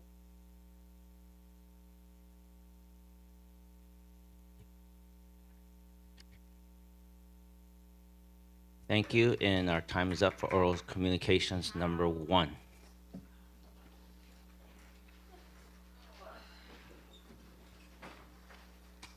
We now move on to the consent calendar. Do any council members wish to pull any items listed under the consent calendar?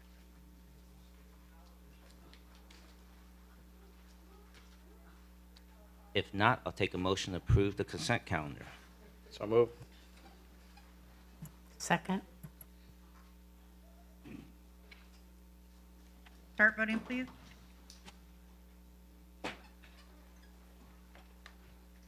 Your Honor, that motion carried unanimously. Thank you.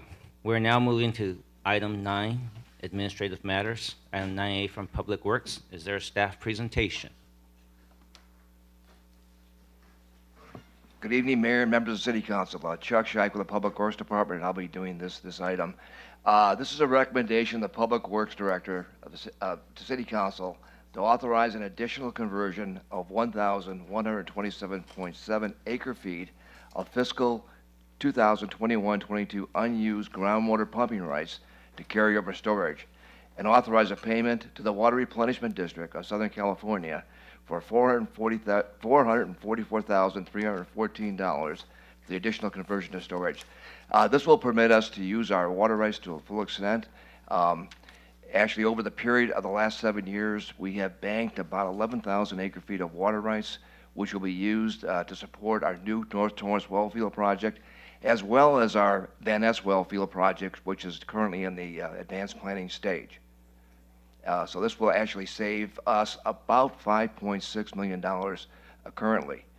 That's a differential between actually pumping this groundwater, which is much cheaper, versus the alternative of buying much more expensive metropolitan water in the future. Available for any questions you may have. Thank you, Chuck. Do we have any questions from the council? Councilman Scheich. Thank you, Mayor. I just wanted to, I think I have spoken with the staff, and just wanted to see what's the annual consumption of water for Torrance? Actually, our annual consumption right now of potable water is about 19,000 acre feet. We also purchase about 6,000 acre feet of recycled water, which is used for our refinery, as well as about 55 different accounts in the city. Great, thank you, sir. Thank you. That's a lot of acre feet. 1 acre feet is 326,000 gallons. Thanks for putting the key code there. Any more comments from the council?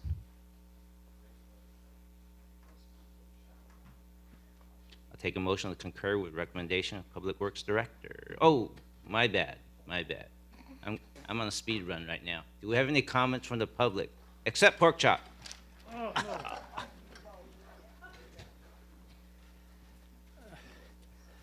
Hi everyone, this is Porchapa just speaking because you changed your mind. You were going to vote without any public input.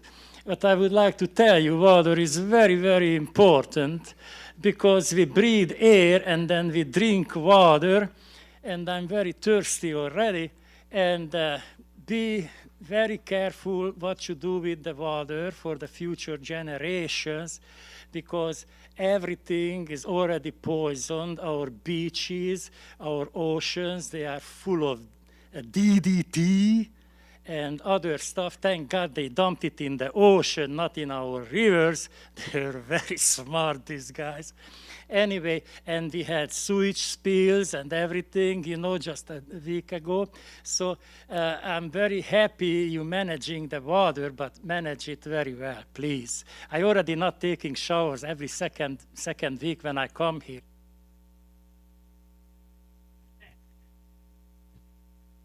Thank you, sir.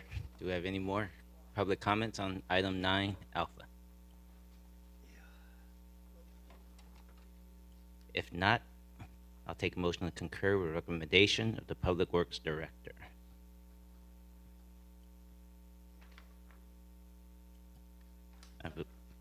Second. Start voting, please. Your Honor, that motion carried unanimously. Thank you. We're now moving on to item 9B, as in Baker from the City Manager. Is there a staff presentation? Good evening, Your Honorable Mayor and members of the City Council. Lindsay Kane, City Manager's Office. Item 9B is a recommendation of the City Manager that City Council receive a Public Health Department research update. Staff received direction from the City Council during the April 26, 2022 Council meeting to return with a report that gave emphasis on financial and litigation aspects of a local public health department and update Council on the progress of other cities. The cities and entities researched for this report include the South Bay Council of Governments, West Covina, Santa Ana, Beverly Hills, and Long Beach. The South Bay Council of Governments has confirmed that they are not considering a public health department for SPA 8. West Covina continues to meet with the California Department of Public Health regarding their approval or denial of their application for their local public health department. Staff will continue to monitor West Covina's progress and potential updates regarding their application, as they have not said anything since a year ago. The Santa Ana City Council decided to pursue a lower cost alternative to creating their own public health department. They created a health strategist position for the city that so that they have a point person who can monitor and interpret the feasibility of county health orders. More information on this can be found on slide 20 and 21 of attachment C. The main reasons for this decision from Santa Ana were the startup costs of creating their own public health department, the ongoing administration, and the state's lack of an official process to apply for their own department or agency. Beverly Hills has halted their efforts as their city council did not want to hire consultants to perform more detailed research into the possibility of creating their own health department. They have also indicated they would like more recent updates from West Covina on the status of their application and how that process is working with the California Department of Public Health. Staff from Beverly Hills has done immense research on the application process and have created a report that outlines how we can do it. This is important given it has been many years, almost 100 years, since a city in California has applied for their own public health department. Attachment A outlines the expected application process to the California Department of Public Health, and this is important to note that a feasibility study is required for the health department application. Attachment E shows Beverly Hills' most recent report that was presented last night to council. Staff will review this presentation and provide council with any relevant updates. That one did get pushed from August. It may have been pushed from last night because the staff person wasn't going to go until after midnight, so they pushed them until a later date.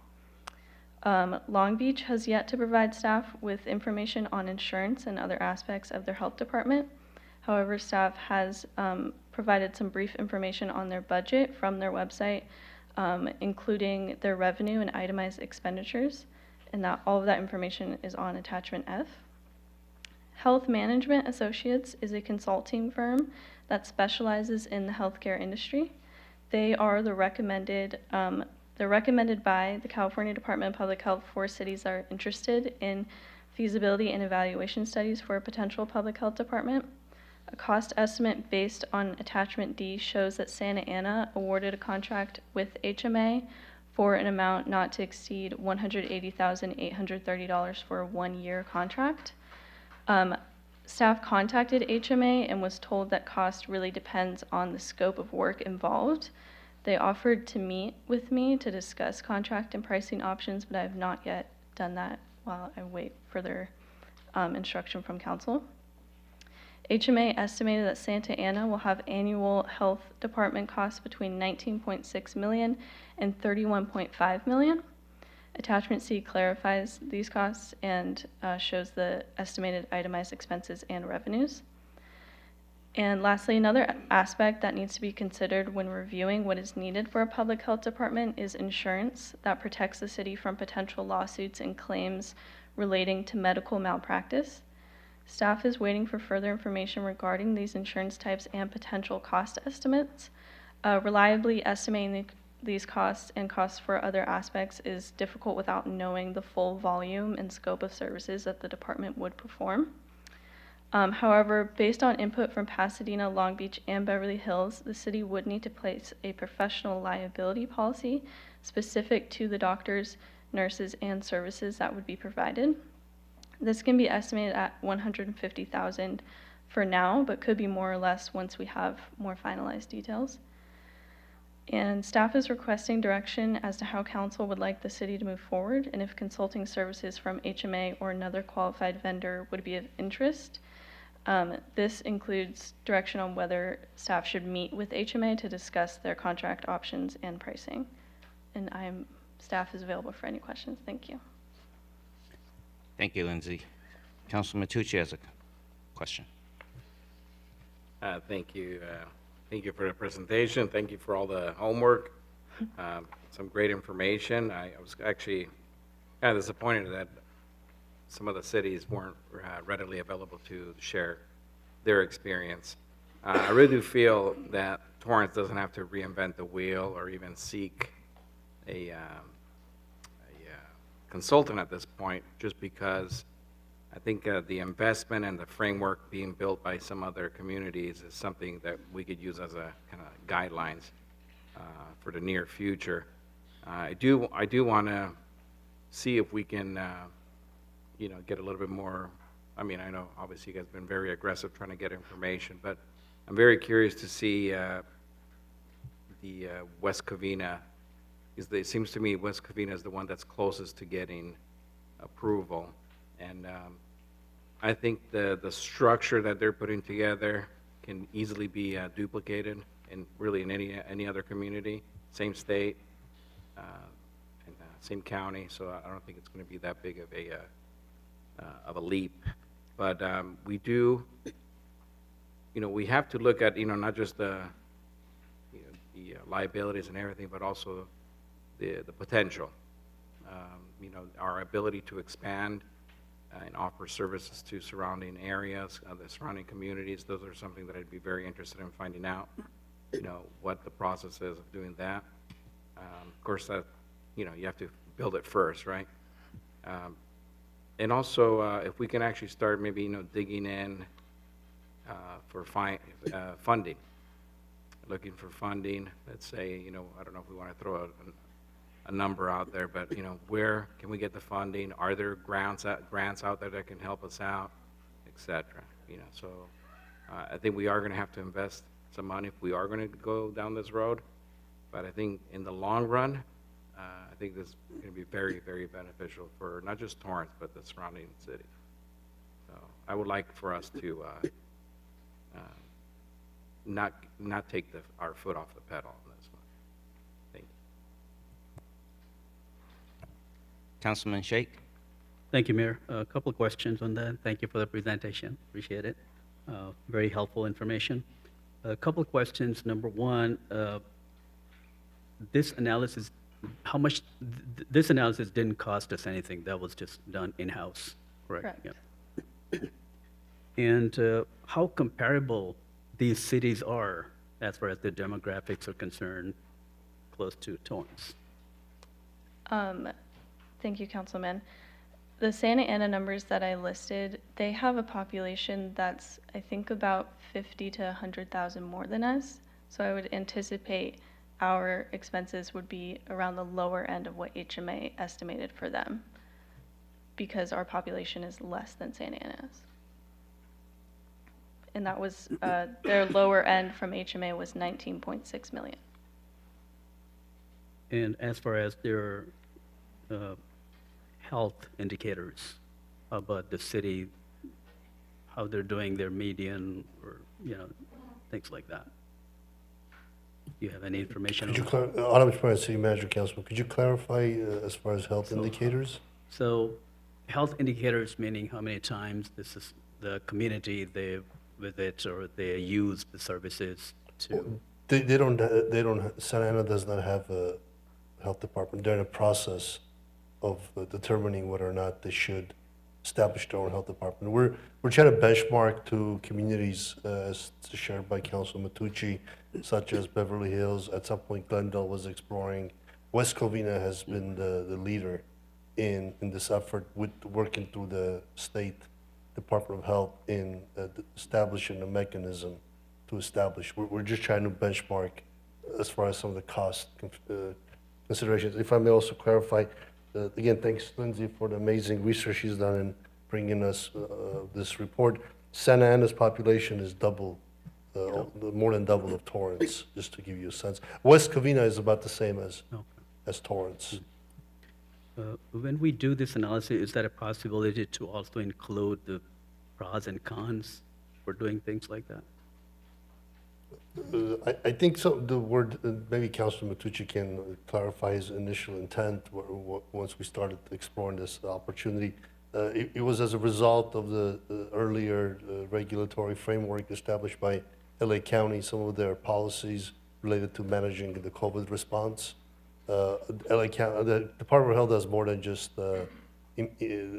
disease control. They also handle health challenges as well as restaurant issuing grades. I know there's been some concerns about what those entail, and this would add flexibility potentially to the cities. We're just not sure what the cost implications and staffing demands would be. So as Torrance typically does in areas where it's emerging, if there's a community that's at the forefront of the effort, as Councilman Matucci shared, we'd like to see how they were able to establish and lessons learned. Pasadena, Long Beach, I believe Berkeley, these are established departments for a very long time. Excuse me. And besides them having the ability for some localized measures, I can tell you during the height of the pandemic, there was an instance of, I think, a day or two where Pasadena was able to maintain indoor dining until the state came in and implemented regulatory framework which said indoor dining is not allowed statewide. So that was a little bit of a flexibility. As far as the other benefits, there may be a follow-up item to those communities that already have a health department. But most cities rely on the county to provide. Thank you, Mr. Chaparro. I think, thank you for clarifying that. Just one more question on this attachment F that we have. Just by looking at this spreadsheet, this is last page on this package, 83, page number 83. So fund impact on this one is $14 million in loss, right? If they go with that. Correct, and this is from Long Beach that Yeah. already has had theirs established for like 100 years. So this one is their fund impact, which is the subtraction of the revenue and the expenditure. Their expenses are way higher than. Correct. Okay. All right.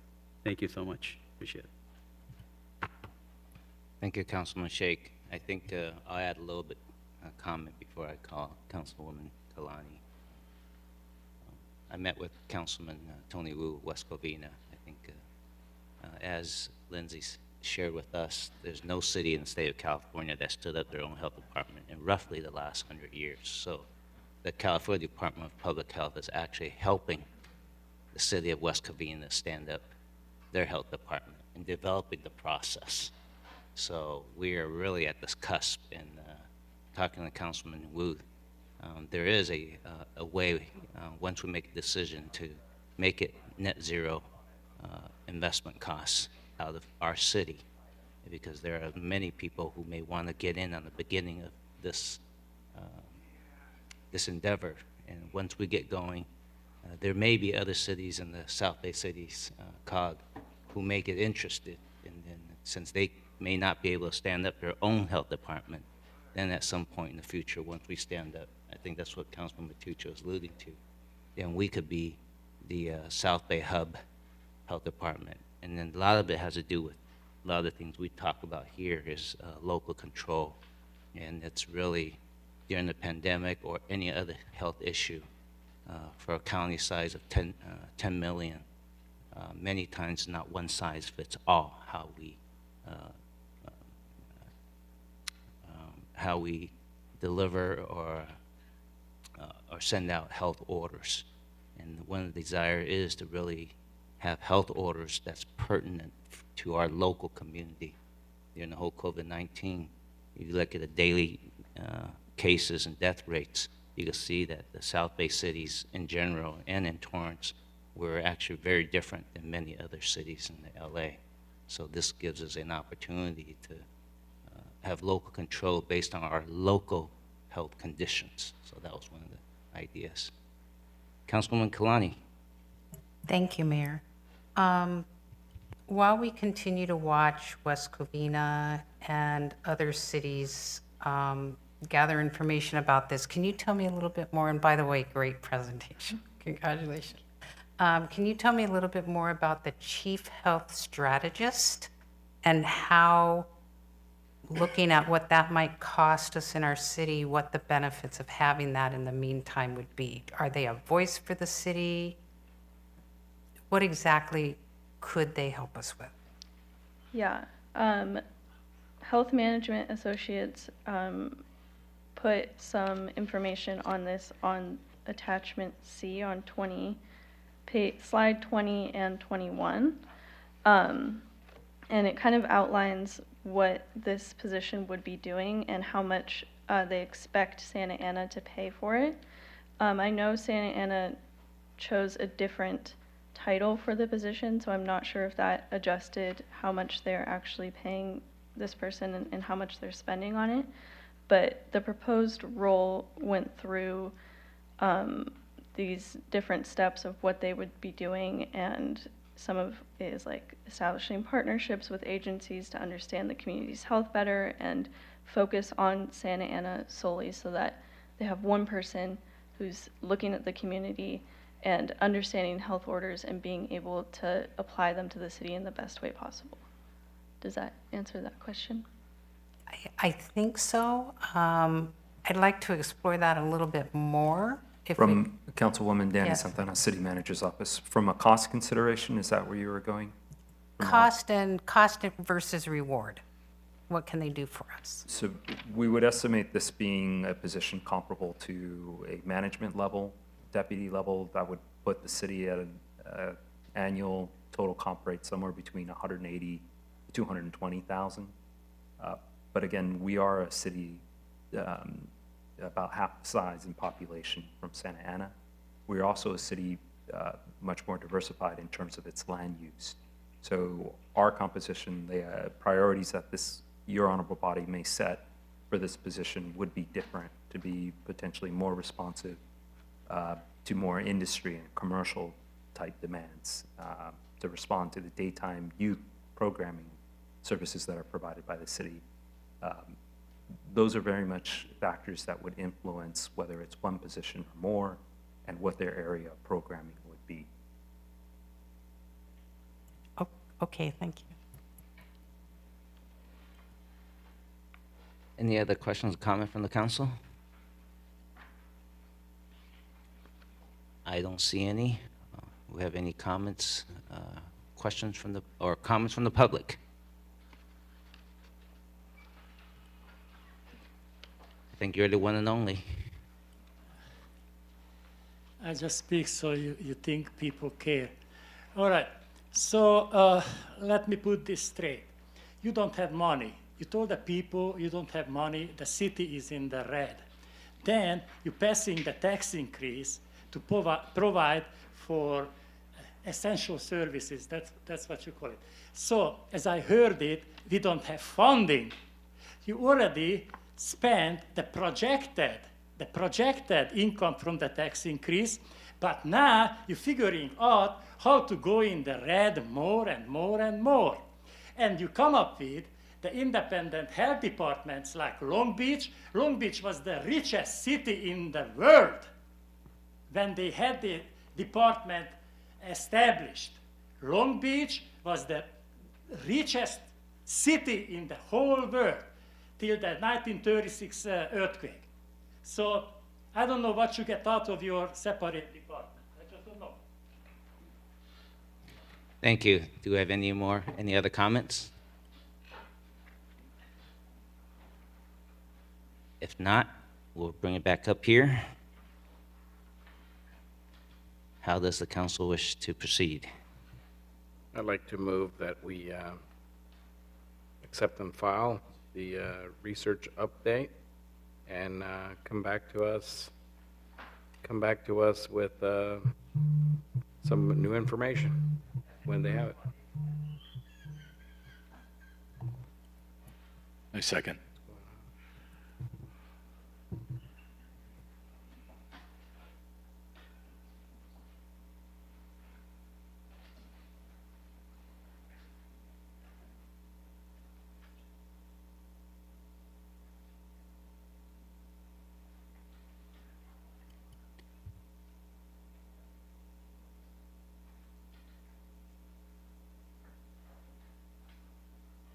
I think we have a motion, a second.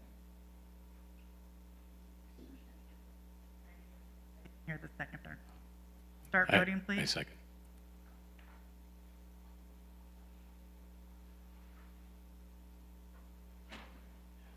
Your Honor, that motion carried unanimously. Thank you. On August 30th, 2022, the City Council State Legislative Advocacy Committee met with the City State Legislative Advocacy Consultants and City staff. Members of the State Legislative Advocacy Committee include Council Members Griffiths, Council Member Kaji, and me as Chair of the committee. Topics discussed included legislative overview, updates on the close of the legislative session, impact of bills that have been passed and may pass, positions on legislation based on established city criteria to include impact on local control, fiscal responsibility and public safety, special projects, LA Galaxy, and the tar plant issue.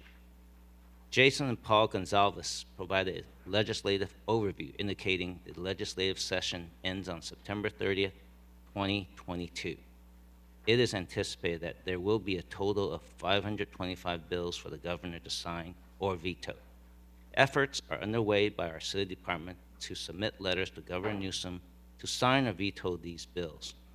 During the past legislative period, there are 2 bills that could have detrimental impacts to local control, including AB 2011, Affordable Housing and High Road Jobs Act of 2022. This bill requires cities to ministerial approve, without condition or discretion, certain affordable housing and mixed-use housing developments in zones where office, retail, or parking are principally permitted use, regardless of any inconsistency with a local government's general plan, specific plan, zoning ordinance, or regulations. SB 6, local planning housing or commercial zones. This bill would authorize residential development on existing lots currently zoned for commercial office or retail. Discussion on bills that focus on opportunities to fund apprenticeship programs in the trades would be beneficial to individuals to gain skills and job opportunities in the trades. Expectation of next legislative session continues with an emphasis on housing, public safety, and homelessness. Legislative Analyst Office anticipates that there will be a state budget deficit in 2025. 2 special projects in which Joe A. Gonzalez and Son was instrumental in assisting the city was the coordination of the Judicial Council on the property located at 555 Maple Avenue, which is now the LA Galaxy Sports Complex. We will continue to work with other entities to address the relocation of the tar plant from the transit center to a more feasible and reliable location, allowing the plant to thrive. Staff provided an overview on affordable housing, public safety, transportation, and homelessness. The state is adopting legislation that does not address underlying problems of affordable housing. The legislation takes away local power to produce, promote, and plan for affordable housing. A lot of the legislation has adverse impacts, such as disallowing cities to address public health, safety, and environmental concerns, disrupting land use, planning, and housing elements, and removing transparency, public engagement, and due process. Staff from Torrance Department mentioned the increased catalytic converter thefts and potential legislation that would address this issue. A report by the Public Policy Institute of California concluded that there is a direct correlation between the increase in theft and Proposition 47. There is an increase in crime through California and other states as well. Transit staff indicated that they will continue outreach efforts to inform the public of the city's preferred option, which protects residents and businesses along the alternative paths on Hawthorne Boulevard. The city's recommended option for Metro C line is to keep Metro Rail on the existing Metro right-of-way and off Hawthorne Boulevard. Staff highlighted the city's current homeless efforts through the Social Service Commission, outreach program, interim housing program, and enforcement. More information can be found in item 9C as in Charlie in the report from the City Council. Report from the City Council State Legislative Advocacy Committee.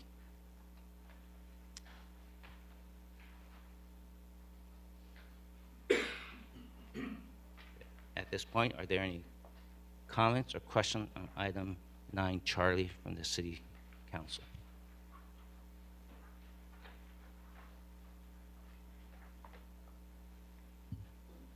If not, we'll take a motion to, public comment? I always forget because I think of pork chop.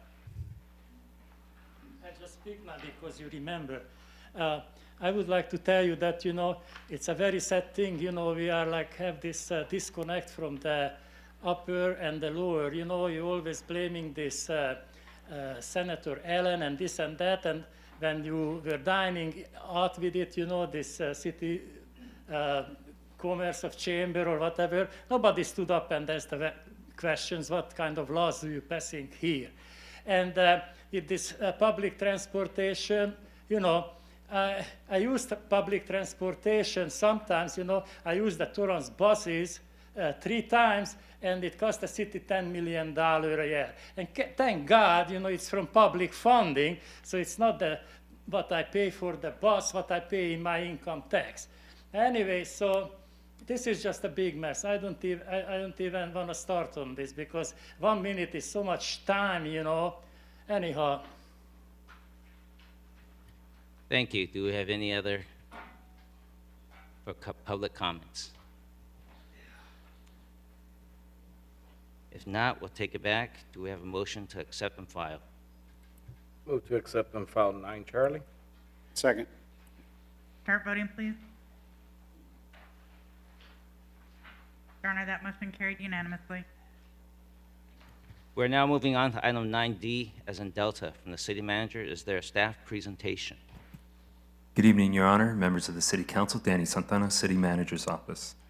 Following your honorable body's approval of the Torrance Civic Center grounds to be the site of a 12-month pilot period for the temporary housing program, and as 3290 came into shape, there were requests from your honorable body to expand the fencing that was installed for 3290 to better enclose the area to the rear of the Torrance Superior Courthouse facility. Immediately thereafter, staff commenced discussions with our counterparts at the Judicial Council and the Superior Court locally to discuss how, where, what materials, and how quickly we could get this done. After much discussion, an agreement is provided that would allow for the city to advance procurement and installation of additional fencing to secure the council's previously stated concerns. It would allow the city to complete such construction and turn it over for continued maintenance obligations to be entirely on the Judicial Council and the Superior Court. The City Manager and the General Services Director recommend that your honorable body adopt a CEQA categorical exemption pursuant to Guideline Section 15303E, new construction, and approve the agreement made by and between the Judicial Council of California and the City of Torrance for property located at 555-575 Maple Avenue to allow that said security fencing to be completed in the most expedient fashion possible. And then finally, staff just wants to note the reason why we need this agreement is the Judicial Council is the owner of that property, hence the need for the agreement. Staff is available for any questions. Thank you. We have a comment from Councilman Griffiths. Yes, thank you, Mayor. Real quick question on the fencing proposed. I see there's a pedestrian gate, and I wasn't clear if that pedestrian gate would be in a normally locked condition, or would it be open for public use all the time or limited times? How does that gate work? Normally locked. It's a mechanized lock, so non-electrical. There's a code associated with it, and one of the deal points that the city made sure was included in the agreement is to ensure that although the court is responsible for ongoing maintenance, and they'll set the code, they need to continue to provide that code only for our PD and fire emergency personnel. It is not intended for public use. It is only intended to support emergency access in both directions by both respective entities. Perfect, thank you for the clarification. Councilman Shea. Thank you, Mayor. Thank you, Mr. Santana. I think, just piggyback on what Councilman Griffith said, so there are two gates, right? Two exits? There is only one pedestrian gate, Councilman, that'll be included as a part of this project. What this project also addresses is two existing openings in fencing that the court presently has I see. that'll address those security concerns for their operations and the city. Thank you. Are there any cameras that we're thinking about installing? Not as a part of this on Judicial Council property. The Judicial Council has their own camera system that monitors their grounds. Okay, and This is strictly a fencing installation. And we used Measure H funding for 100% for this. That's correct. Thank you for pointing that out, Councilman. There is no impacts to the Torrance General Fund to complete this project.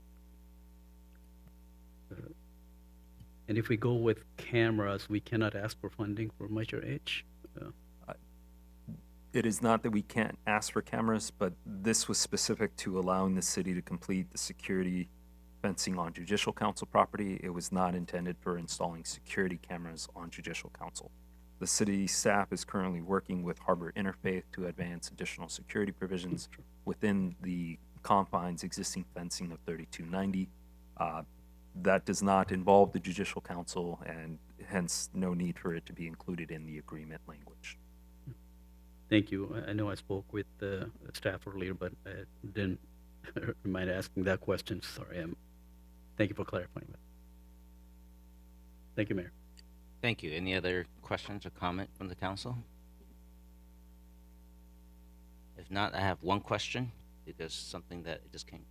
Since there's only one gate and the code is available to PD and FD, so during the daytime, any of the folks or the residents from 3290, when they exit the door from that housing village, no one will be able to just push a door and go right out. No. And if they're in some time, like, let's say 6 o'clock in the evening, somebody comes in through Maple Avenue that's from 3290, knocks on the door, the gate, and shakes it, no one would answer. Is that correct?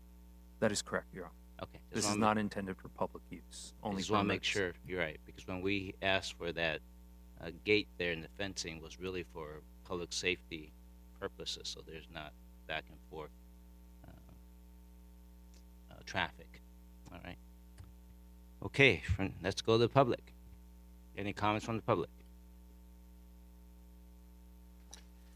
I just speak so we practice. Anyhow, so my point of view on this one, when I come to America, the biggest difference was in America and the rest of the world, no fences. My father-in-law had a 500-acre land. He did not have one foot of fencing. You know what I mean? He could see the dude coming in, and then he could go out with his gun and ask him, what do you want, and go away. And people knew that if you go to somebody's property, you have better or good intentions. But that's just what I think about the fences. But who are we protecting here? The judges, the Judicial Council, or we protecting the homeless people, or we protecting the people from the homeless people? Why do we need fences? Why? What if? Thank you, sir. Any other comments from the public?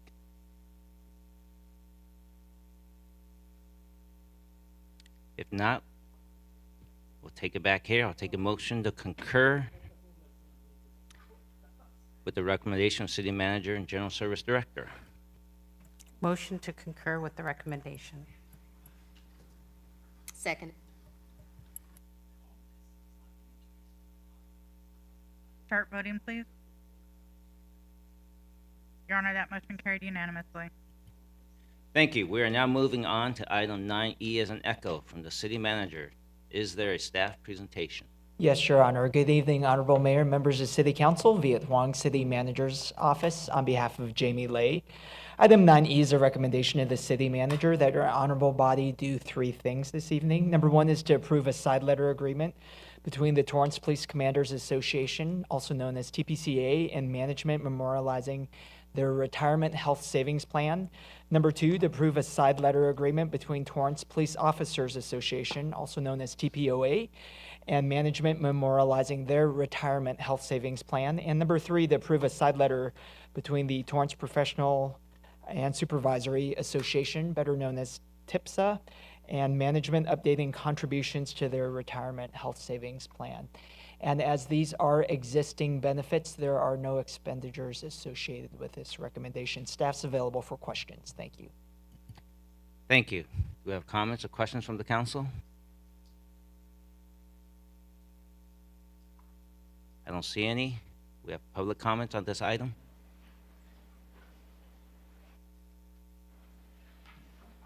I have to tell you, I studied this a little bit, and I don't know what we're doing here. So it's not less, it's not more, it's the same. Then what is this side ladder is about? You know, I just don't understand. The only thing I would like to know, what are the police officers texting about me, you know? But I'm never gonna find that out. So I don't know, I just don't understand this question. I just speaking because my wife doesn't let to speak at home. I have to shut up, and thank you for listening to me. Oh, I yield my time this time. I appreciate it, Mr. Porkchop. It's a good practice. Thank you. Any other comments from the public? If not, I'll take a motion to concur with recommendation for the city manager. Accept and file 9E. Second. Start voting, please.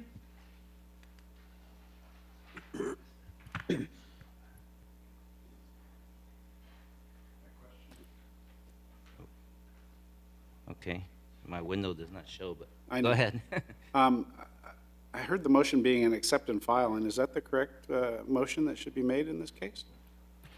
It's to approve, Madam City Manager. The recommendation is to approve.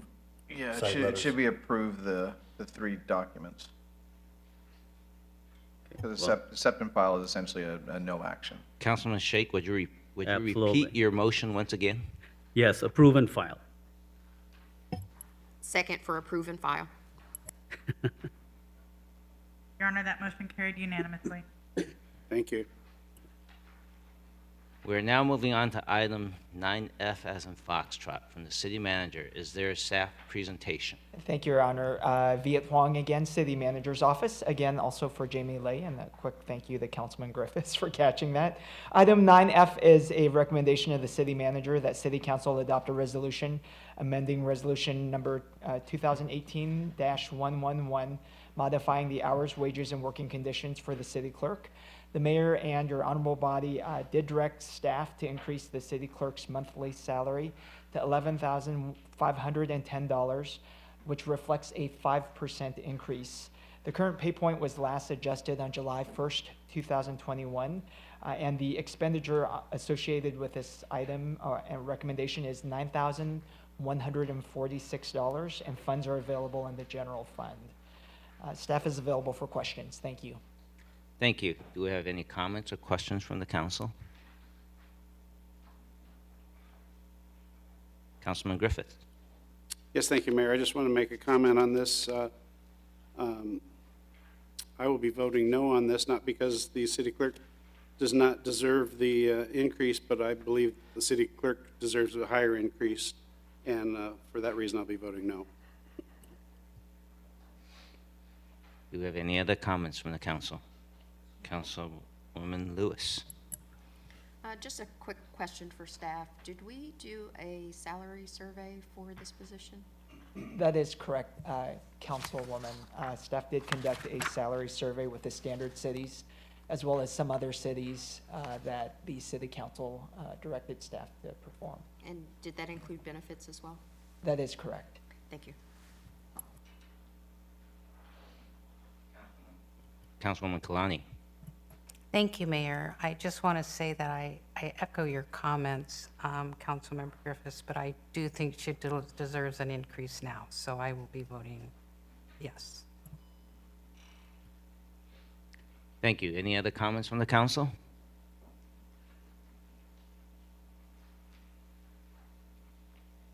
I don't see any. Do you have public comments?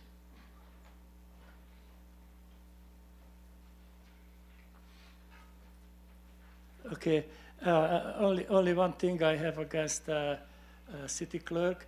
She printed out my real name on papers, you know, in the minutes, and somebody brought it to my attention.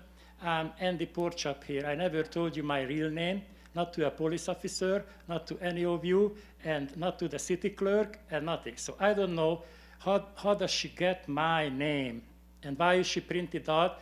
It's okay, I'm proud of my name, just because you guys named me Porchop, that's why I'm wearing the name Porchop, and I'm proud of it, because you are what people call you. So if you call me Porchop, I'm a Porchop, and I'm proud of it, just like my father called me. I was proud of that. I could have changed my name, you know my name, you know what does it mean, and I'm proud of my name, but you know, that's a little violation there. But anyway, so don't vote no, just give her the 5% raise, you know? She deserves. Thank you, sir. Appreciate your concurrence. Any other public comment?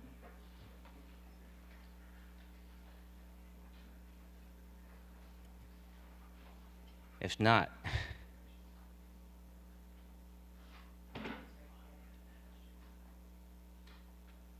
Councilman Lewis? I'm so sorry. If this were to be approved tonight, does that prevent us from revisiting that again next year? Perfect, thank you. Councilwoman, that it does not prevent your honorable body from reviewing salary at any point from here forth.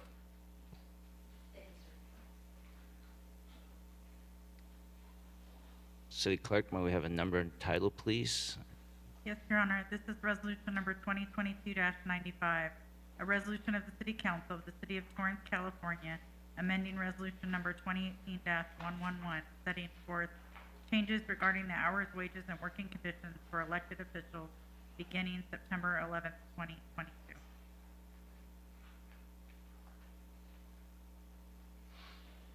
I'll take a motion to concur with the recommendation of City Manager and adopt Resolution 2022-95. I'll make a motion to adopt resolution 2022-9. And concur. I second. Start voting, please. Your Honor, that motion carries with Councilmember Griffiths voting no. We're now moving on to item 9G as in golf from the City Manager. Is there a staff presentation?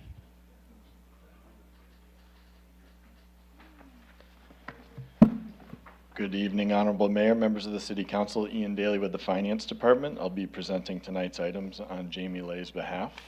Item 9G is a recommendation from City Manager that City Council adopt a resolution pursuant to a Memorandum of Understanding for the Torrance Firefighters Association, also known as TFFA, for the period July 1, 2022 through December 31st, 2023, and repeal Resolution 2019-83 in its entirety.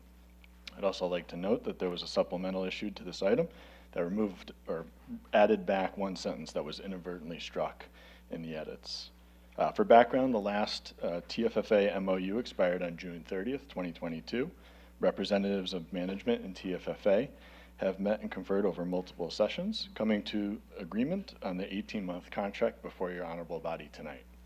The main points on the new MOU, in addition to a number of language cleanup items, are as follows. Beginning September 11th, 2022, we'll be adopting a newly established 4-step salary grid for all ranks, which eliminates overlap across the ranks that existed in the prior MOU.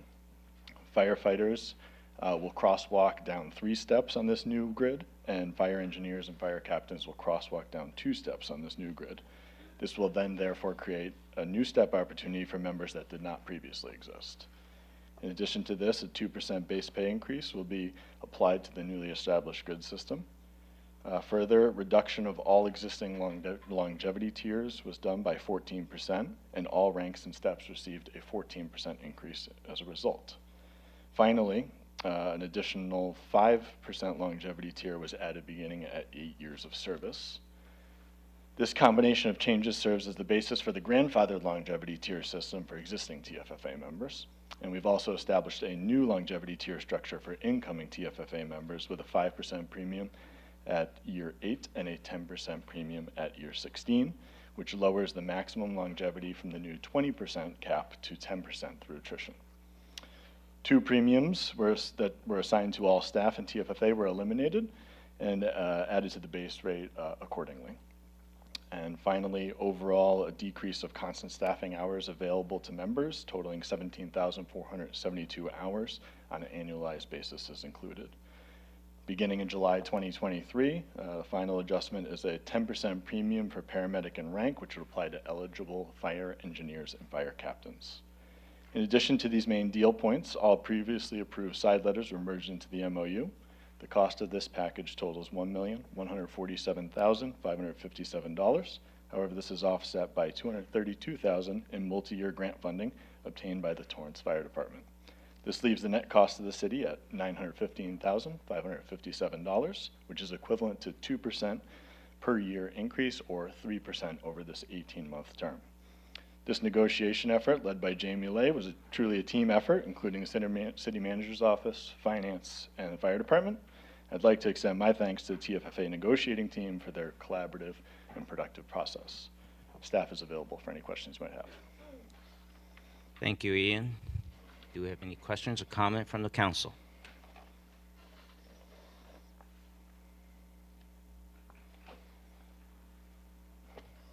If not, we'll take comments from the public.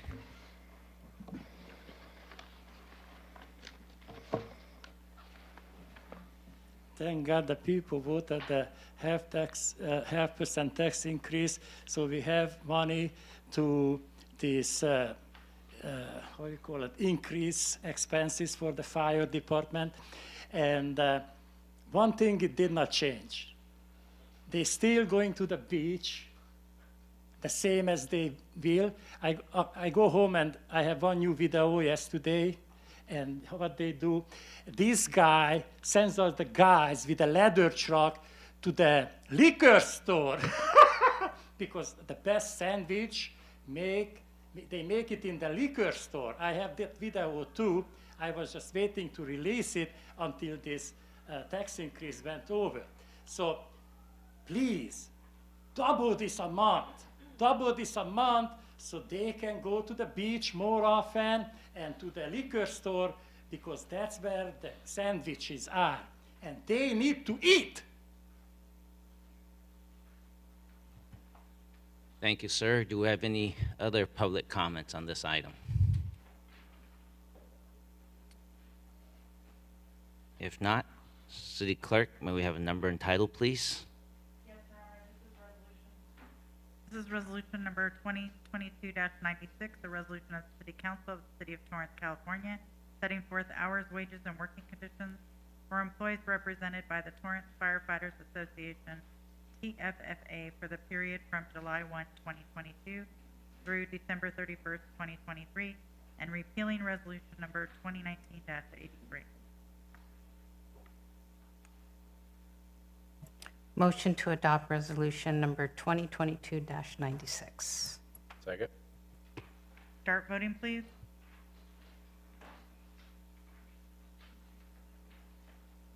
Your Honor, that motion carried unanimously. We're now moving on to item 9H. From the city manager, is there a staff presentation? Yes, Your Honor. Good evening, Honorable Mayor, members of the City Council. Zulma Chand with the City Manager's Office. Item 9H is a recommendation of the City Manager that City Council appropriate $131,048 from the South Bay Cities Council of Government Innovation Grant and award a consulting services agreement to Mental Health of America of Los Angeles for an amount not to exceed $131,048 to provide a licensed or associated clinical social worker to perform outreach services to people experiencing homelessness in the city of Torrance from September 19th, 2022 through September 30th, 2023, and authorize the city manager as city signatory of this agreement and act on the city's behalf with respect to the agreement and all decisions in connection with this agreement. As stated in the item before your honorable body, staff is recommending to you to bring this mental health much needed service to work in partnership with Valerie Hernandez and provide tailored mental health services to people experiencing homelessness in the city of Torrance. Mental Health of America Los Angeles uses a comprehensive service model, and their services are strength-based. They specialize in providing street outreach, street medicine, housing, wellness, and veteran services, to name a few. For the past 18 months, the city of Torrance has benefited from having its own dedicated outreach worker who has acquired in-depth knowledge and understanding of the city's unhoused population. Through its collaborative efforts between the city's outreach team and Mental Health America of Los Angeles, the team will provide much more robust and effective outreach services here to the unhoused population. As stated in the item, because this agreement is a professional service under Section 22.3.13, a competitive bid is not required. Lastly, funding for this much-needed mental health services has been made available via the South Bay City's Council of Government Innovation Grant Fund. Should your honorable body approve staff recommendation, staff will work with the South Bay COG to develop the agreement and will return to your honorable body to accept and formally execute the agreement. Thank you to the South Bay City's Council of Governments for their continued support and collaborative efforts with the City of Torrance. Staff is available for questions. Thank you. Do we have any questions or comment from the council?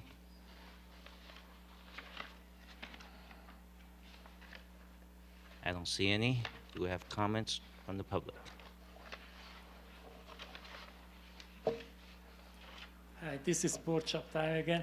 This is again $131,000 for paying a people for recommend to a health or mental health department. You should go there. You need mental, Teachers do this for free at school. They tell the kids you have ADHD. They don't say that, but they say, talk to your doctor. So if you give me $20, I can see a homeless and I can tell you if he need mental health or not. And I can tell him, hey, dude, let's go to the mental health department. But where is it? And what do they do? That's why these people out on the street, because we don't have a working mental care, mental department, or mental whatever. You're throwing the money at the same pile of poop. And thank God we got this from a grant. Thank God. Thank you, sir. Do we have any other comments from the public? If not, I'll take a motion to concur with the recommendation of the city manager. I move that we approve item 9H, recommendations of the city manager, items number 1, 2, and 3. Second on 9H, 1, 2, and 3. Start voting, please. Your Honor, that motion carried unanimously.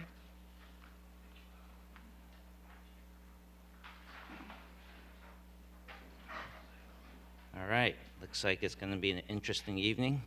Item 11, there's no agency agendas.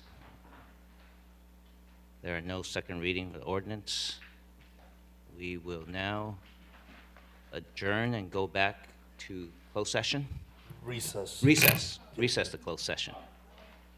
And we will come back later for oral communication number 2. You could stay around if you choose to, sir. Thank you.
We are back from the executive session, and we will now move on to oral communications number 2. Just want to make sure I got the orders correct. Do we have any comments? I don't see anyone in the public, so there's no public here. So I will start out with Councilman Shake. Thank you, Mayor. I just want to say that we attended the League of Beach Cities, and that was the League of, what was that? League of California Cities. Okay. It's late. Okay. League of California Cities. I'm still on that. Thank you. Thank you for correcting me second time today. So it was pretty interesting to learn some of the AB 47. The cities are working to amend that and things like that. So that's all I have to say. Thank you. Thank you. Councilman Griffiths. Thank you, Mayor. I do have a whole bunch of things I want to talk about. And following on Councilman Shake's comments about the league, I think most of the council was at some point in time attending the league conference down in Long Beach last week, and there certainly was some valuable issues that happened there, but there was also some troubling issues in my mind. And that's what I wanted to ask for some concurrence from my colleagues on. The mission statement of the League of California Cities, or Cal Cities as you might want to call it, is, and I'll read it verbatim from their website, it's to expand and protect local control for cities through education and advocacy to enhance the quality of life for all Californians. And there was a significant group of folks, myself included, who was there working to try to promote some local control efforts to help restore local control back to cities that's been removed by Sacramento. And basically, without getting into great detail, and I'd like to get into more detail with it in a future time, but the league shut down the ability to have discussions, and I want to thank my colleague, Councilmember Matucci, as our voting delegate, when the issue of a petitioned resolution came before the delegates, the league basically shut down any discussion at all about discussing that. And if we were to ever shut down public discussion on an item that was brought before us, we'd be taken to task. And so I'm extremely unhappy with the performance of the league, and I've been watching the league now over the last several years in regards to their attention to local control. And so the item I'd like to request that we bring forward is a discussion on having the city of Torrance no longer renew our membership in the league. And we will still be able to attend the conferences and so forth at a slightly non-member rate. But there's very little other things that I can see that we're getting out of the league that is worth the $32,000 a year that we pay the league for the privilege of being part of an organization that, in my opinion, doesn't even uphold their own mission statement. And so I'd like to have that discussion brought forward at a future council meeting if I have concurrence from my colleagues. It looks like we do. Thank you for that. Another issue I'd like to get concurrence on is I'd like to request the staff return to council with an update on airport issues. This is something obviously is very sensitive to a great deal of our community. And so what I'd like to specifically seek as an item coming back to council is that direct staff to bring back an airport update to address the following issues: the enforcement of the no left turns, and the situation with the left turns in the FAA, the potential landing fees for out-of-area flight schools, or just landing fees in general, noise monitor program updates. Obviously, we have a new system in place, and we'd like to get an update on how that's working, how enforcement's working, and just general public education and outreach on what's going on with our airport and how we're working with the pilots, the schools, and our community to make sure everybody's working together in harmony. So I'd like to get concurrence for that update. Can we include the tracker system as well? Sure. What, like web track? The web track that we, yeah. Great, I appreciate that. And the last thing I wanted to bring up, it's getting late. Obviously, one of the things that happened here tonight was a concern to me, and that was the appointment process change for our commissions. Something that's been discussed many, many times in my time on the council is the fact that even though we know there is a code in our municipal, a section in our municipal code that talks about the mayor having the ability to make the commission appointments, it's been a kind of a gentleman's agreement for the last 20-plus years that the mayor forgoes that, and that we've allowed the whole council to participate in that. So I'd like to bring an item back, if I can get concurrence from my colleagues, that we discuss updating Section 1310.2 of our municipal code to bring that into line with what has been a long-standing gentleman's agreement between the mayor and council about having the commission appointments done via full council interaction, as has been done historically. Yeah. I'm sorry, what? Yeah, that's what I'm asking for, is to bring back a discussion that we can all participate in. Oh, yeah. Do it. And then maybe other sections, just not just 13, so any section that relates to that. Relate to commission appointments and the way we've been doing it, that maybe how there's discrepancies in our municipal code that we've been overlooking for many, many years that we've, for whatever reason, neglected to fix. Can we also include maybe what other cities do, how they do their commission appointments? Certainly So can be that we have discussed. the whole data. Yeah, I have no problem with open discussion about it that we can all agree upon. And those would be my issues, and I appreciate everyone's concurrence, and thank you so much for bearing with the long evening. Does that also include the appointment for the city council, just in case there's a seat vacancy, or just it's for the, it's for? The council appointment is by the council. It's by the council, okay. All right, thank you. But maybe including like jumping commissions and stuff like that as well. Could we discuss that as well at the same time? You want to put something in about the, I think, people to finish their commission role? Is that what you're saying? Yes, yes. Council wants us to add some provision on how we can look at that too. I don't think there's anything specific in the code. It's always been just kind of frowned upon people not finishing their term. But if the council wants to look at making that a codified thing, you can add that too. That's what everyone's looking at. Okay. Add it to this discussion. okay, Councilman Kaji. Thank you, Your Honor, and good morning, Torrance. I also had a chance to attend the California League of Cities. There was a workshop on CalPERS, and a question I made from the floor was whether or not CalPERS might consider investing a portion of its funds in municipal infrastructure projects.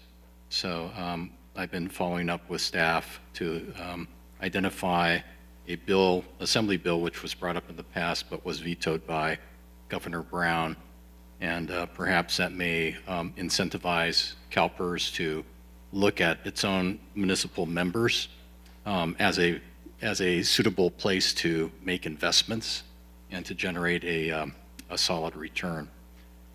Secondly, I'll be in discussion with the Office of the City Manager, also the Community Development Director, to look at land use in the city. So perhaps we might have further discussion through the Strategic Planning Committee. But I think it's important that in looking ahead and how best to address our current and future financial needs, that we look at a significant asset held by the city and how best to seek the highest and best use. So that's all I have for this evening. Thank you for hanging in there. Thank you, Councilman Kaji. Councilwoman Kalani. Thank you, Mayor. Mine's a little bit more, I think, sentimental. On Sunday, we remembered 9/11, 2001. But what I would like to remember moving forward now and always is the unity of the days that followed that. There wasn't partisan politics. There was no blame. The flag flew strong and our nation became together. And that's the community that I'd like to see. I know. Yeah. Anyway, that's what I wanted to say. I'd like to see that happen here. And thank you and good night. Thank you, Councilwoman Lewis. Thank you, Mayor. I just wanted to say a simple thank you, especially to all of you around the dais for your guidance and training. As of 30 minutes ago, this marks my 2-week intro to this group, and you haven't scared me yet. Also, thank you to staff, definitely for all of the meetings, all of the updates, all of the questions that I have. I just wanted to let everyone know that I appreciate that, and I also appreciate the community support that I have received after the announcement. Thank you. Thank you very much, Councilman Matucci. Thank you, Mayor, and again, good morning, Torrance. You know, I also attended, what'd you call it? League of Beach Cities. Hey, maybe we can start our own, right? Yeah, why not? Yeah, well, California cities, but yeah, I was there. League California Cities. You know, I did get to attend quite a bit of the presentations. One that actually stood out quite a bit was there was a discussion about a program called Pitch Long Beach. I don't know if you guys have heard of Pitch Long Beach. And I thought it was actually pretty interesting because what they do is they allow companies, unsolicited, to come in and do their pitch. And I thought that would be a great way to get some new ideas, introduce companies, and also show the other companies, you know, that might be thinking about moving to Torrance and say, wow, they really, you know, really do care about getting new ideas and innovation and such. So I thought maybe that with concurrence from council, we can maybe explore what Long Beach is doing with that program and try to model something that fits, you know, our capabilities. I know that we have a lot of things going on, but I thought maybe if we can dedicate, I don't know, an hour a month to open it up for like 3 companies a month to come in, just random, whoever wants to sign up to give us a pitch on whatever they might be selling. Whether it could be street sweeping companies, it could be whatever that company may be, or stuff that we never even thought that we might need. That, you know, I don't know, if I may ask for concurrence and bring something like that back. That's all I got. Yeah, thank you. Actually, I was in that session. I think there was one item where they actually suggested vendors come and do a no-cost trial on some items too. Remember the traffic count machine? So I thought that's a good idea. All right, so I guess I'll have to bring this home. Let's make this as brief as possible. As we conclude this evening's meeting, I want to thank you for your active participation and interest in staying informed. Your involvement continues to help shape Torrance. This Friday, the Torrance Area Chamber of Commerce will host the Mayor's State of the City Address and Luncheon. This will be my first. I have the privilege of sharing with the business community updates on our local economy, my vision and goals for the future, and some of our recent accomplishments. I invite all of you to join us. Tickets can be purchased at torrancechamber.com. And on Saturday, we talked about this earlier, September 17th, this Saturday, the city, along with Hilda Bay and Torrance Chamber, will host its 25th annual Coastal Cleanup Day at Torrance Beach. Starts at 10 a.m. Hope you can all join us. If you haven't signed up, you still can come. Also on Saturday, the city's Community Service Department is excited to invite everyone to help celebrate the grand reopening of El Retiro Library with an official ribbon-cutting ceremony. This starts at 12 p.m. And lastly, we continue the conversations about the proposed sea line extension to Torrance via the right-of-way alignment The Torrance Transportation Committee invites you to participate in an upcoming hybrid meeting. This hybrid meeting will be held on Wednesday, September 28th, beginning at 6 p.m. here in the council chambers, hosted virtually as well. You will hear from members of the Los Angeles County Metro Transit Authority along with city staff. As we mentioned tonight, the city is in support of the Metro Rail right-of-way alignment. This alternative utilizes the existing railroad right-of-way to connect with the Mary Kay Giordano Regional Transit Center in Torrance. This route is fully funded and is part of the Metro's top priorities for projects to be completed by the 2028 Olympics. I encourage everyone to learn more about how this could affect your commute and our city. For more information, go to transit.torranceca.gov. Thank you again for joining us tonight, and we'll see you back here on September 27th. Have a good morning. We're now moving on to item 15 for adjournment. I'll take a motion for adjournment.